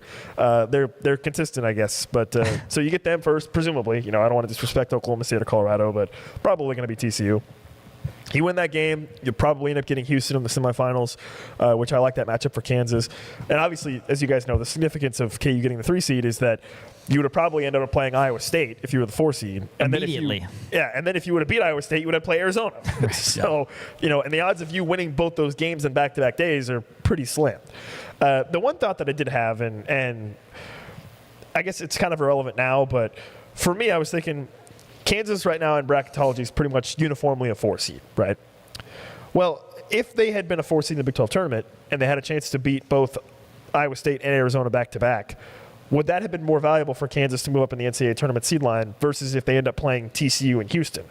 But, again, what are the odds you're going to beat Arizona and Iowa State on back-to-back days anyways? So maybe kind of a moot point. But the path that they have, I think, is very friendly for them potentially to make a run towards the championship game. And championship game would be tough, but I think if you win 2 games, if you beat Houston and you beat TCU, and some other things fall your way in other conference tournaments, 3 seeds back on the 3 seeds back on the menu. Yeah, 100%. Nick Springer, KCSN, joins the show, and I had the exact same thought of like, bring on the challenge, right? If Kansas were to be able to beat Iowa State and Arizona, they'd be firmly on the 3 line. And if some other stuff happens around the nation, that could be enough to bolster them to the 2 line if they were to go to but if they were to go to win the Big 12 tournament at the 4 spot, where they beat Iowa State and Arizona, and then probably like a Houston or somebody in 3 straight games.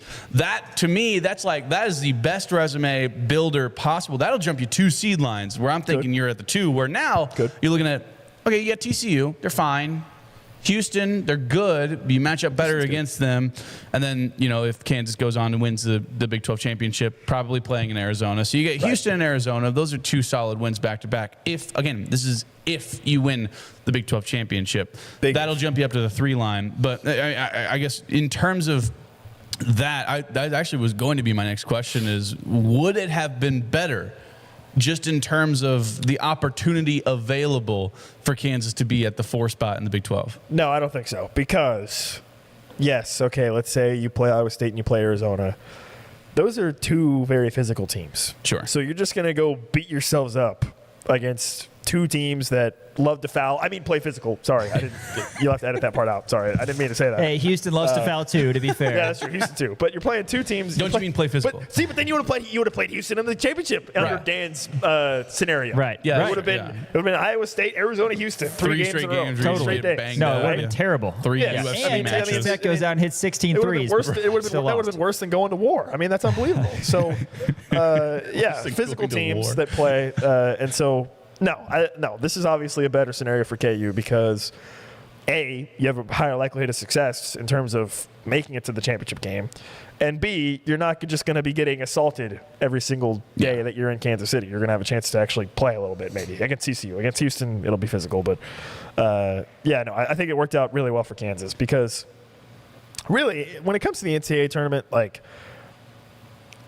you want to get a 3 seed. You don't really want to be a 4 seed because if you make the second weekend, you're going to be playing a 1 seed in the Sweet 16 versus 3 seed. You could avoid that. And it seems like you got to win at least 2. Do you feel good if KU wins 2? I mean, it depends on what you need. Like the Purdue's of the world to not do well. Yeah, Purdue stinks. Gonzaga plays tonight. Need them to lose to Santa Clara. That would be good. If Gonzaga lost, that would be good. Iowa State probably to lose too. Purdue stinks. Alabama is inconsistent. Those are the teams that you're kind of keeping an eye on the 3 line. If you had one of those games back, the UCF, West Virginia, Arizona State. Well, I was thinking about that. What's so funny is Cincinnati. Back in November, if you would have just said, hey, you know what, 12-6 in conference, 3 seed in the Big 12 tournament, you think that's probably fair. Right. It's probably realistic. You just wouldn't expect that 3 of your 6 losses would be to UCF, West Virginia, and Arizona State. Yeah. You would have figured you would have lost to Cincinnati by 20 at home. Right. You would have figured you would have lost to Iowa State. How about Texas those wins, Tech on though? the road. Yeah. Okay, that's fine. 12-6, fine, whatever. So you ended up getting to where I think you might have expected to be, just not exactly on the teams you expected to lose and beat. So kind of a funny path that KU took this year. But, I think if you end up getting the 3 seed, you feel pretty good. Even if you're a 4 seed in the NCAA tournament, probably still feel pretty good about hopefully getting into the second round, which KU didn't do last year. But you got to get to the second weekend this year. It's got to happen. Right? It's been 3 straight years. Kansas has been bounced beforehand. Last thing for you, Nick, just kind of overall outlook, whether they're a 3, whether they're a 4. This team seems healthier than they've been. Still up and down. What do you expect from this team, and what needs to happen, I guess, for KU to go on that deep March run? Yeah, I mean, obviously, the saying in March is it comes down to matchups, and that's going to be true again for KU. By the way, a couple teams to keep an eye on in the 13 seed, 14 seed range. Northern Iowa, who won the Missouri Valley Conference Tournament, they are one of the top defenses in the country. And Liberty is another team to keep an eye on, who is a top 5 team in field goal percentage and 3-point shooting. Interesting. They are on the 13 seed line, or I think 13, 14. I don't know what makes me want to throw up more. You would not want to play Liberty. Liberty, please. We do not want the smoke. You and I is like last in pace, too. Bracket buster. Yeah. You and I wants to beat you 49-47. I do not want the smoke from Liberty. Northern Iowa I would feel okay about, but there's just a couple teams that keep an eye on, I guess, in that part of the bracket. But, yeah, it'll come down to matchups. I mean, I feel pretty good. I think Kansas, once again, this year has a pretty strong starting 5. If we get an aggressive Darren Peterson combined with an aggressive Melvin Council and Trey White. It was interesting against K-State. It seems like Cole Rosario has supplanted a Marco Jackson as being that next guy off the bench along with Jamar McDowell. So that's something I'll be watching for in the Big 12 tournament and then I guess in the NCAA tournament too, whether that continues to be the case. But, when you have a transcendent talent like this with Darren Peterson, who seems like he's finally has some confidence in his body and is feeling, if you look at the K-State game, is maybe gearing up to make a big run. You got to make the second weekend. That's my expectation. That was my expectation to start the season. It hasn't changed. Make the second weekend. You got to at least get the Sweet 16. Well, from there, okay, fine, but you got to get at least that far. Well, it'd be fun to get that far and then maybe be looked at as an underdog. I mean, Kansas is an underdog this year, pretty dang good. Not great on the road as a slight favorite. You don't play tournament games on the road. Yes, that's right. Neutral court, usually KU fans will turn out, but NCAA tournament has not been a extended stay for Kansas the past couple of years. Hopefully that changes this year. Nick Springer, Kansas City Sports Network. Always appreciate your time, my man. We'll chat soon. Thank you. All right, more coming up here on KansasNation.com, ESPN, Kansas City. Miles Schneer's Crown Automotive, founding partner of Kansas Nation. Visit them at crownautomotive.com. Experience the Crown difference. Carfax top-rated dealer, Crown Automotive.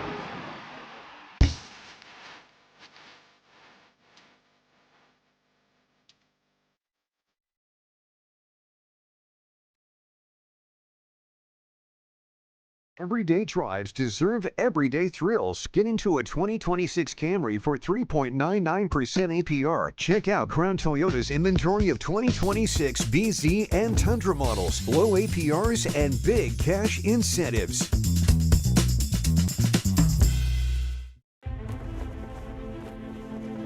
Together, we're elevating our potential, our pride, our traditions, and our dreams. Together, we're opening up a whole new world of possibilities. Elevate your University of Kansas experience with Jayhawk checking from Central Bank. Central Bank and KU, elevating together. Hello, it's Mark Whitlow from Office Products Alliance. OPA is not just your local office products connection. We have expanded our offerings to network cabling installation, security cameras, door access, and IT services. We all need to keep pace with new technologies. You can trust a Kansas City company that has been your partner for 32 years. Check us out at opakc.com. Supporting local businesses and our community is more important than ever. Hi there, Gary Joslin with Joslin's Jewelry. I'm not the class ring company. I'm a mom and pop jewelry store for 42 years. We were recently voted the gold medal #1 jewelry store in the greater Kansas City area by Ingram's Magazine. Come see us at Joslin's Jewelry, 9529 Antioch. Joslin's Jewelry, the jeweler you'll recommend to your friends and family. Joslin's Jewelry for the best that's yet to come. Want to shout out Miles Schneier and his team over at Crown Automotive. Check them out on South Iowa in Lawrence or on crownautomotive.com. They will get you in the vehicle that you need, new, used, whatever it is. They got a great selection. Taos, Tiguas, Volkswagen, Tundra, Camry. What else we got? 4Runner. Yes. Tacoma. Is a 4Runner your dream car? I feel like it would be. I would like a Toyota Tacoma, like Okay. the small truck. I have a buddy who drives one, and it's awesome. And it's That's perfect because not too big. I'm not a fan of like big trucks. I want like a tiny truck, but I don't know if I could be a truck guy. You know what I mean? Yeah. Can you see me as a truck guy, or do you see me driving a purple Kia for the rest of my life? But I do like the Jayhawk mom sticker Yeah, on the it's back great, of isn't your it? mom's truck that It's you're awesome. driving before the convertible. Dan is going to run over to the Bill Self press conference here, but before we have to squeeze in a Top 10 Tuesday. Top 10 Tuesday. Yes, and this is the top 10 things that have gotten worse over time. Correct. I'm excited for this. Yeah, top 10 things that have gotten worse over time. It's a very special top 10. Sean. Yes, it is. He used to introduce it as a very special top 10 every single time, and now that has gone by the wayside, and now it's just And it hurts your feelings. It does. It really hurts my feelings because all of my top 10s are special to me. They're like my children. I spend a lot of time on them. Yes. So yeah, I'm doing my top 10 things that have gotten worse over time. Next week I'll do my top 10 things that have gotten better over time. Look at that. But this is how we've regressed as a society. Let's start off with number 10. Number 10 on my top 10 things that have gotten worse over time: furniture. So I have gotten a number of different pieces of furniture from either like some old relatives of mine. Oh, so you're ungrateful. No. The opposite. Old that you love. Okay. Literally the opposite. Old stuff that I've gotten from relatives that have stood the test of time, where the trees that were cut down to make this had seen the Civil War. And they're still just what you standing needed. to this day. I have a wardrobe in my living room from Piper's like great-great-grandfather. It is perfect. It is made of solid oak. Now everything is like particle board, Pottery Barn, cardboard, and it falls apart. The upholstery's bad. Everything used to be like wood and leather, and now it's like fabric and plywood. Do you agree with me? I do agree, although I'm a big fan of Family Leisure. They've got great furniture over Family Leisure. See, but that's quality stuff. Yes. I'm saying like the majority of the stuff that you can find, and like if you want some stuff for like cheap, like it's going to be cheap. You know what I mean? Yes. Like the quality is not going to be bad. Family Leisure is great because they can sell high quality stuff, and there's still high quality stuff out there. I just am not in the right tax bracket to afford the high quality Correct. stuff. But I feel like everything, all the furniture It's from so back in the nostalgic, day too. used to be be a lot better. Yeah, and the nostalgia, man, it's a real thing. Absolutely. I just feel like furniture has gotten a lot worse. Coffee tables, terrible now. Like I had a coffee table in college that was made in like the 70s that was just rock solid. Like you could throw a person on top of it and it wouldn't break. But now you could buy a $600 coffee table at, some big box store and that thing falls apart in a year. Yep. You know what I mean? It's just. Do you lump TVs into this? No, I think TV's gotten better and cheaper. TVs are strange in that aspect. I can go on a whole segment about TVs. Yeah, okay. TVs are better. I'm talking about furniture like chairs, sofas, tables, beds even. Like I think bed frames have gotten worse. Like I have an old bed frame probably from the 60s or 70s that is in our guest room right now. And then the bed frame in our room is like just made of like hollow aluminum and it's just falling apart. It's horrible. It's just unfortunate. All right, what's number 9 here? Number 9, my top 10 things that have gotten worse over time. Malls. Yes, in general. Yeah. And it makes me sad that people don't go anymore. It makes me very sad. It makes me so sad. It's like one of my favorite things about Christmas shopping, man. You know what I did? I watched, you've never seen this. I've watched Fast Times at Ridgemont High yesterday. I've never even heard of that. What's it called? Fast Times at Ridgemont High. It's a classic high school movie that was made in the 80s. Judge Reinhold's in it. Sean Penn is in it. It's a fantastic movie. And all of them work at the mall. All of them work at the mall. And it's like, it's just like that. You're like, oh, I've never really got to experience it. I got to experience malls when I was a kid. And like that's actually like people would still go to malls and people would still bounce around, and that was what you do on the weekend. We'd go to the White Lakes, or no, I guess it was not White Lakes. It was a Westridge Mall in Topeka, and now it's completely shut down and it's like a business now. It's like I think like Advisors Excel took it over or something. So I know it's super sad. That is sad. Yeah, I miss malls. Malls have gotten worse. Outlet malls, by the way, you used to be able to get like some good stuff at outlet malls, and now they've completely shifted the format to where the outlets themselves create the actual product as opposed to getting the whatever extra that they business, made. Yeah, the main company. business would have an overstock, and then they'd give it to the outlet malls. Now the outlet malls are just making it themselves, and the quality is just 10 times worse. So big malls and outlet malls have gotten substantially worse over the last, I don't know, probably 20 years. My big tangent to that is just the amount of shopping that's done online compared to in person. I don't need to shop in person all the time, and I understand it can be overwhelming, but like Christmas shopping, man, it makes me sad when everything is online. It's like, oh, everything's bought. It's like, oh, I just bought it on. It's like, oh, well, that's not, like I need like a nice 10-hour shift at Oak Park Mall, man. Give me some slushies, give me some soft pretzels, spend 100%. A couple $100 and call it good. 100%. All right, number 8. On that same thing, clothes have just gotten way worse. I feel like I have a lot of vintage clothes from my father that were made in like the 80s and 90s that are just fantastic, and they still are holding up. They're still together. They're like thicker clothing too. See, I like the dry fit. I think I disagree with you on this. I like the dry fit. The dry fit's but sweat it's wicking ability. It just feels like the cotton and the polyester is just it's gotten thinner and it breaks apart easier. I think. No, I'm not doubting that. I mean, it's gotten worse. It's cheaper. Why do you think trends are coming back into style?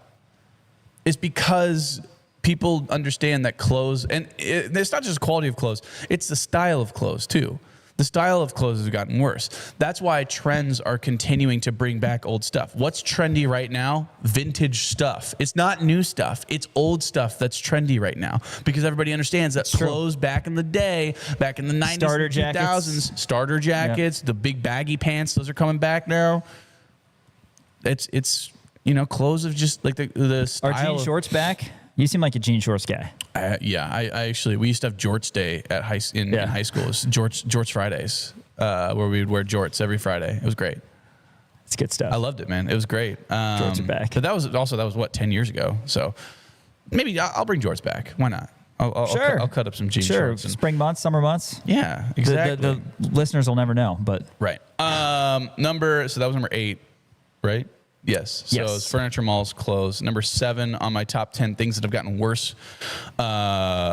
Twitter. Oh my God, X. Dude, it like first of all, it's called X, which is terrible, horrible. And look, this isn't even like political. Like, but just literally once Elon Musk took it over, it just got so much worse. It's like, not easy anymore to just pull it up and just refresh. I want to see the most recent tweets, man. Exactly. And now And it's then a whole deal. I feel like my entire feed, like back in the day when it was Twitter and it was white and blue and all this. I used to see like the best stuff. Like it was perfectly curated to what I wanted to see. There was like jokes. I get and then overwhelmed sports going and to the different settings. Yeah, absolutely. And then now it's just like maybe it's the ways that society is moving, but like now it's like 80% of it is like bad, and then there's like one thing that I do want to see, and then it's like bad, more stuff. Here's an ad, more bad stuff. Here's something I want to see. Like. It used to be perfect, and now once it got taken over and once it changed to X, I'm never going to call it X, by the way. I'm always going to call it Twitter. Twitter and tweeting, talk about the perfect adjective. Or no, not adjective, verb. Adverb. There it is. Adverb. Tweeting. Yes. The active. Well, it's just a verb, right? Tweet. Adverb. Tweeting is just a verb. To tweet. If you tweet, that's a verb. Yeah. Yes. You're still describing tweeting is an adverb. Okay. Yes. Adverb. Perfect adverb. Now it's just now it's posting. Shout out to Elijah for helping us out there on the grammar side of things. All right, number 6. Number 6 on my top 10 things that have gotten worse over time: household electronics. And the reason I have this firsthand experience with this, my house came with 2 refrigerators. One of them was upstairs. That was made in the year 2006. The other one was made in 1966. So household appliances. Household appliances. Electronics appliances, whatever you may want to call it. Guess which fridge I still have in my house? I'm guessing the older one. The older one, and you've seen that fridge. It's brown, and it's it's my nasty. Beer it's great. I cleaned it out, though. Yeah, I think maybe nasty. I cleaned it out. I did a good job. Dude, I love a good fridge. We, my friend Morgan, we at one point closed down her fridge because it was so old, and it was like, oh, I got to get rid of this fridge, and there's old beer. So we went over, and there was all sorts of booze in it. So we just drank whatever was in there, and then we took a bottle of champagne and sprayed it on the fridge as like a goodbye. That's awesome. Turns out she couldn't let go of the fridge. Kept it. Oh, I know, right? You had a whole going away party. But yeah, I mean, it's but like kind of to your point. Yeah, but like my parents in their house, like they have all original appliances from the house was built in the 60s. Yeah, they have like shag carpet as well. Yeah, they have like a green oven, hardwood floors. They have like a green oven that's like avocado green that was like made in the 60s. They have an avocado green like sink, and it works perfectly fine. Now you go buy an oven, it's going to last you 7 years. Yeah. That oven has lasted the test of time. That oven lasted the Vietnam War. And it's just, things have gotten, household appliances have just gotten a lot worse. So that's unfortunate. Just the quality of them, just how long they last. Number 5, right? Or 6? Number 5. Number 5 on my top 10. So I went 1, 2, 3. This is 6. Furniture, malls, clothes, Twitter, and household appliances. Yeah, okay. There you go. Oh, yeah, they closed too. Yeah. Okay, number 5 on my top 10 things that have gotten worse over time: Pizza Hut. It has. Right? But maybe you're not doing it right. I thought about this. This might be operator error because I'm not getting the personal pan pizza anymore. No. But you're not. They did away with the buffet. The buffets. You're so right. The buffets. You used to go to Pizza Hut. Now you just. When's the last time you've been inside of a Pizza Hut? Well, it's been a while. Yeah. There is one on the way on K10. But it used to be a place where you'd go. They would have an indoor play area for the children, right. And they'd have like an arcade, and they'd salad, have a perfect buffet. What about where the quality salad of food? bar? It's also and slightly the quality gone of down. food has gone bad too. Man, remember in school when you would read enough books and get a personal pan pizza? Did you guys have that? No. Oh my God, yeah. Like it was Really? a part of the book. If you read so many books, you had one day where you got one personal pan pizza, and it was the greatest thing ever. Man, that's awesome. But yeah, no, I love a good stuffed crust pepperoni from Pizza Hut, but I agree other pizza chains have caught up. Yeah, right, exactly. Like Domino's might be on your top 10 next week because they've gotten better. Yeah, so Domino's has gotten better. Yeah. But I'm just saying, like, Pizza Hut used to be, like, I used to have birthday parties at Pizza Hut. Now I could not tell you the last time I've been inside of a Pizza Hut. It's just unfortunate. Number 4 on my top 10 things that have gotten worse over time, the movie industry, just because of the fact that everything's a remake now, and I've had this conversation kind of ad nauseum with Henry Greenstein, who's a big movie guy. There's just not a lot of original ideas anymore, and the reason because of that, and I can kind of explain this a little bit, is because of the fact that you would have original ideas and they would booster it up, but it wouldn't get the same play like in the box office, but it would be okay if it was a box office flop, because then you'd get a kickback on the DVD side of things. People would buy the DVDs because they went and saw it and then they loved it. But there's only the window for making money on a movie is shortened now. So now they have to have, for sure, knock it out of the park ideas. And what's a knock it out of the park idea? An idea that has already been thought of. True. So now everything is a remake or a sequel. Like they're making a live action Moana. They don't need to do that. They made a live action Lion King. They didn't need to do that. You know what I mean? Avengers 12 or whatever. Like, give me original ideas. I think the movie industry has just gotten substantially worse. I trust you on that. You know, I'm not a movie guy, so no, you're not. Fully. Is that number 4? Number 3. Yeah. On my top 10 things that have gotten worse over time, social outings. I was in the perfect time. 2014 to 15 to, probably before COVID, I think was the prime time for it. And after that, social outings became. COVID did kind of affect that. I think that was a massive thing. It's like you don't go out as much, and then when you do, like a lot of people are just like on their phones and they're not having as good of a time. It feels less organic now, and I think the social outings have just gotten. And then I don't know. Maybe that's just me getting older, though. That could be. Maybe, but I can see it. But again, I'm an extrovert, so I want a good social outing. Of course, no, same. Like, I don't know what happened. I mean, I love my friends and college friends and friends after college, and people move away and people grow older and all that sort of thing. You also have 2 kids, too. And I've got 2 kids, and other people have kids, and that's the thing. But, like, I very much agree with you on this because, like, guys, yes, we're getting older. We're not dead. Yeah. Like, you still can make time to get together, and that's... I don't know. I think there's always, I probably got to accept there's a way of the world where it's just certain people are kind of in charge of making it happen. Yeah. And other people just are perfectly fine not making it happen, and it's just a kind of a personality thing. Yeah, but social outings themselves, I think in terms of they don't happen near as often. And again, like you said, it's I don't know. Maybe it was a COVID thing. Maybe it was a COVID thing. I don't know. Number 2, my top 10 things that have gotten worse over time. My joints, my body, I'm deteriorating. You need to stretch more, man. At a rapid I done told you about this. You need to stretch. Yeah, there's sometimes, like I was like walking my dog and my dog pulled me a little bit and I felt like a twinge in my knee and I was like, oh no, that's never happened before. Yeah. That's crazy. Oh man, the knee twinge, dude. I've had it playing softball. You know that. I mean, I pulled both my hamstrings playing softball. On like the first game. Yeah. After making fun of me. No, but it's my joints. Softball is so interesting because you just use parts of your body and muscles and joints are affected and utilized in different ways. And I stay relatively active too. Like this is just an overtime. I'm 27 years old. I mean, I shouldn't be dealing with this, but they are getting worse. I mean, I used to be a good athlete. Now I am a fine athlete, I would say. So what are you going to be next? 5 years from now, I'm just going to be an athlete. You'll be, and then you're just going to drop the athlete thing. Yes. Yeah. Exactly. Then I'll just be fine. Drum roll. Drum roll. Top 10. Number 1, things that have gotten worse over time. Conference realignment. Yes. We've talked about this. The Big 16. The Big 16, the All-State 12. It doesn't make sense, man. I just want it to be this. And, this isn't even like a selfish thing of like, oh, I want it to be how it was when I was a kid. It literally was better. Like Geographic. Yeah. Rivalries. Yeah.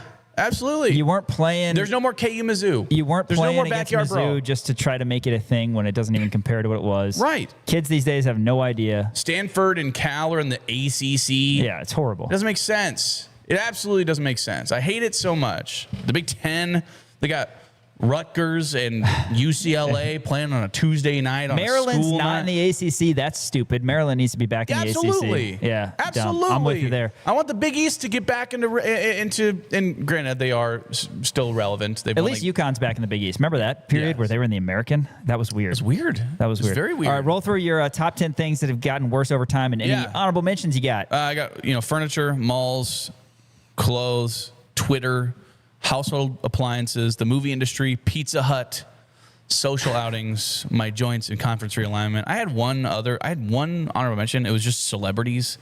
Like, I feel like being a celebrity, there was like 20 people that everybody knew.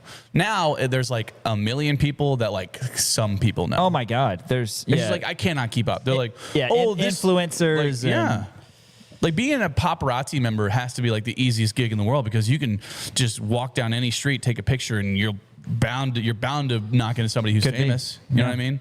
Like, I just feel like celebrities, and I feel like, I mean, you used to literally just have like Paris Hilton. They used to have an aura around them. Right. You know what I mean? And now I feel like they just don't. Yeah. That's my only honorable mention. All right. Well, hey, that's a Top 10 Tuesday for today. Dan's going to head over to the Bill Self press conference in advance of the Big 12 tournament as we're pre-recording the show today. Do want to shout out our friends over at Custom Lawn and Landscape, customlawn.com. Scheduling winter services still, but spots are filling up fast. So check them out at customlawn.com. Make sure that your lawn is looking its best as the spring and summer months come about. More coming up. ESPN Kansas City and KansasNation.com. Hey, Kansas fans, Coach Bill Self here, and you're watching KansasNation.com. Listen up, guys. Summer is coming, and there's no better time than right now to ignite your health and feel your best. Whether you're chasing peak performance, trying to reignite intimacy, or simply want to feel your best, Gameday Men's Health Lawrence is your calling. Situated in a plush man cave setting, their services for testosterone replacement therapy, ED, vitamin therapy, and weight loss are sure to give you the boost you need. Make an online appointment today by searching for Gameday Men's Health Lawrence. Step up your game in 2026 with Gameday.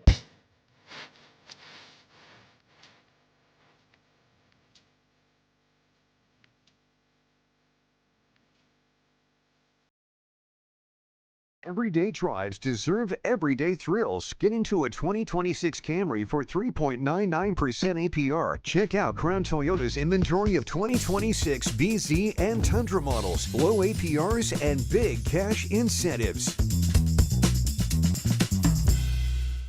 Haney and the Hawks is presented by Jefferson's with 2 Lawrence locations, home of the best wings in town. 21 signature sauces. You got to check them out. But if wings aren't your thing, how about a burger? They hand patty their certified Angus beef every single day. Also hand bread their tenders. They make their ranch in-house. There is truly something for everybody at Jefferson's. Go see my buddy Brandon Graham and the entire crew at Jefferson's, either on Mass or Wakarusa in Lawrence, Kansas. Hi there, Gary Joslin with Joslin's Jewelry. I'm not the class ring company. I'm a mom and pop jewelry store for 42 years. We were recently voted the gold medal #1 jewelry store in the greater Kansas City area by Ingram's Magazine. Come see us at Joslin's Jewelry, 9529 Antioch. Joslin's Jewelry, the jeweler you'll recommend to your friends and family. Joslin's Jewelry for the best that's yet to come. Welcome back to Rock Chalk Sports, KansasNation.com, ESPN, Kansas City. Want to give a big shout out to Joslin's Jewelry, our partners here at Kansas Nation. Locally owned for over 40 years, Gary Joslin and the entire Joslin family proud to have earned the trust of 3 generations of customers. They believe Joslin's customers come back again and again and refer their family and friends because they treat each customer with respect and integrity they deserve while offering the best in fine jewelry, all at a fair price. They've been the jeweler that you will recommend to your friends and family. That's their reputation. They're over at 95th and Antioch in Overland Park. Joslin's Jewelry, right in front of the big grocery store. You cannot miss them. Give them a visit if you're in the market for anything, engagement, anniversary, wedding, got birthdays coming up. Joslin's Jewelry is the place to go. Gary Joslin, like I said, and his team, his family have been in this business for 40 years. They do quality work, and they do it at a fair price. Let's talk a little KU baseball here as we wrap up. KU baseball beat St. Thomas 11-5 on Friday. They end up taking 3 of 4, did the Jayhawks. Played St. Thomas on Thursday and Friday at Hoagland. Back at Hoagland on Sunday. Saturday, since KU basketball was in town, they were over in Kansas City. They won game 1 on Thursday, and then on Friday, as I said, it was 11-5. KU had a season-high 6 stolen bases. That's really good to see from the Jayhawks, a team that did not run a lot last year. You look at last year's team, Derek Serta, he would run a little bit. No one else really did, but it was nice seeing the Jayhawks kind of do that in congruence with some power as Cade Baldridge and Jordan Bach each hit home runs in the winning effort. Dom Vagley did start this game. He got the win. 5 innings, he did allow 4 runs. He struck out 7, so still kind of waiting to see that dominant Dom that we saw a couple years ago, but continuing to work through some things here in the early part of the season. KU used Carter Fink, Caleb Deere, Manning West, and Cannon Carr out of the bullpen. Bullpen expected to be a strength for KU baseball. Those guys collectively did not allow an earned run in their 4 innings of defeat. With the win, vaguely 2-2, and the 6 stolen bases, the most by a Kansas team since March 13th, 2019 against Seton Hall. KU also had 6 then. Mentioned the game over in Kansas City. That actually was probably the most exciting game of the weekend for KU baseball as they walked off St. Thomas, Augusto Mungarieta with the heroics. It was a 9-8 walk-off win for KU. A 2-run homer in the bottom of the 9th. The Jayhawks were down 8-7, and Augie came through. A leadoff walk set up Mungarieta, and he hit it to right field. KU hit 3 home runs in the final 2 innings in Saturday's win.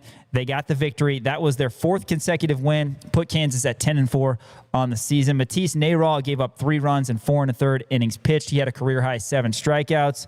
KU also used Ryan Ritter. Revenge game for Ryan Ritter as he came over from St. Thomas, as well as Toby Scheidt. Scheidt's a guy who's going to get a lot of appearances this season. Bodie Ray earned the win. He pitched the 9th inning for KU. He improved to 3-0. Dylan Schlotterback, one of those guys who is bringing speed to 2026 KU baseball, had a key steal of third base. And Brady Ballinger, he had an RBI double in this one. St. Thomas was just 2-12 after the loss on Saturday. And the Jayhawks, again, using that bullpen to get it done when it matters most. Heroics. We saw a lot of that last season from KU baseball. We saw a walk-off home run from Sawyer Smith, a 3-run shot against Oklahoma State. Remember, early in the season, we had a walk-off grand slam from Dariel Osoria. First walk-off for KU. Doesn't come at Hoagland Ballpark, but over in KCK, Mungarieta, with Kansas down by 2, gets the 2-run homer, and the Hawks won on Saturday. Sunday was a bummer as Kansas lost 13-2 in 8 innings. KU fell to 10-5. St. Thomas, a team that has really underperformed expectations. They're expected to be a good team, but they're just 3-12. KU got a triple from Brady Ballinger, and then Tyson LeBlanc brought him home on an RBI groundout. Cade Baldridge had an RBI as well for Kansas in that one. But rough day for the mound. Coach Fitz saying after the loss on Sunday, obviously an ugly game. Box score takes care of itself when you get 1 hit and give up 15. That was all it was for Kansas. So after the excitement of the Mungarieta walk-off homer, a struggle, not a lot of notes from the loss, 13-2 on Sunday. And now Kansas, they're heading back to the state of Texas. Road trip again, but this time it's a conference road trip as they're going to be taking on TCU, non-conference midweek game on Tuesdays. That's tonight at 6 o'clock before they head to Texas Tech. So kind of a strange situation where you're facing a conference team, technically not counting as a conference game, but then it will all start for real in Big 12 play. Texas Tech, Lubbock, more time in the Lone Star State for the Jayhawks. That's your update on KU baseball. Of course, Big 12 tournament underway. Kansas back in action Thursday night, 8:30. It'll be against either TCU or the winner of Colorado, Oklahoma State, which is going on a little bit later tonight. For Elijah Schmidt, who runs the operations here at Kansas Nation Studio, and Dan Courtwright, Sean Kellerman saying, we'll catch you tomorrow, a special Kansas City location the rest of the week in covering the Big 12 tournament for Rock Chalk Sports. Thanks for listening on ESPN Kansas City and watching KansasNation.com. Hey, what's up, Chuck Nation? Roby Dunga here, and make sure you check out the new KansasNation.com. Go Chuck.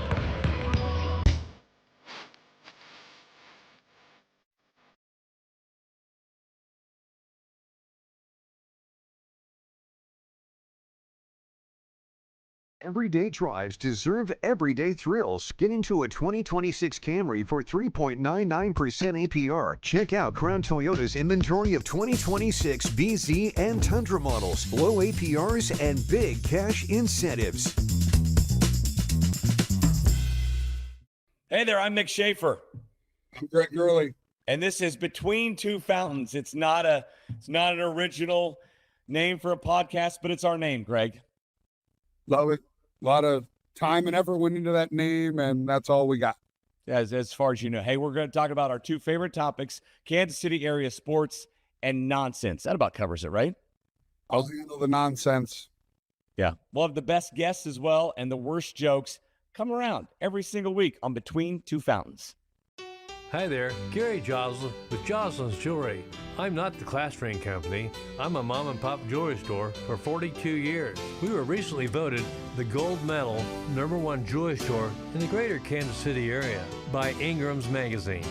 Come see us at Joslin's Jewelry, 9529 Antioch. Joslin's Jewelry, the jeweler you'll recommend to your friends and family. Joslin's Jewelry for the best that's yet to come.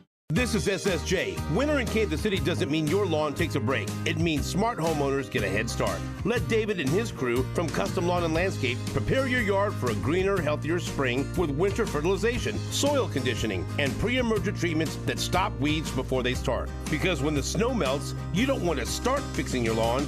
You want to already be winning. Trust Custom Lawn and Landscape, treating your yard now so it looks incredible later. Visit CustomLawn.com to schedule your winter services today.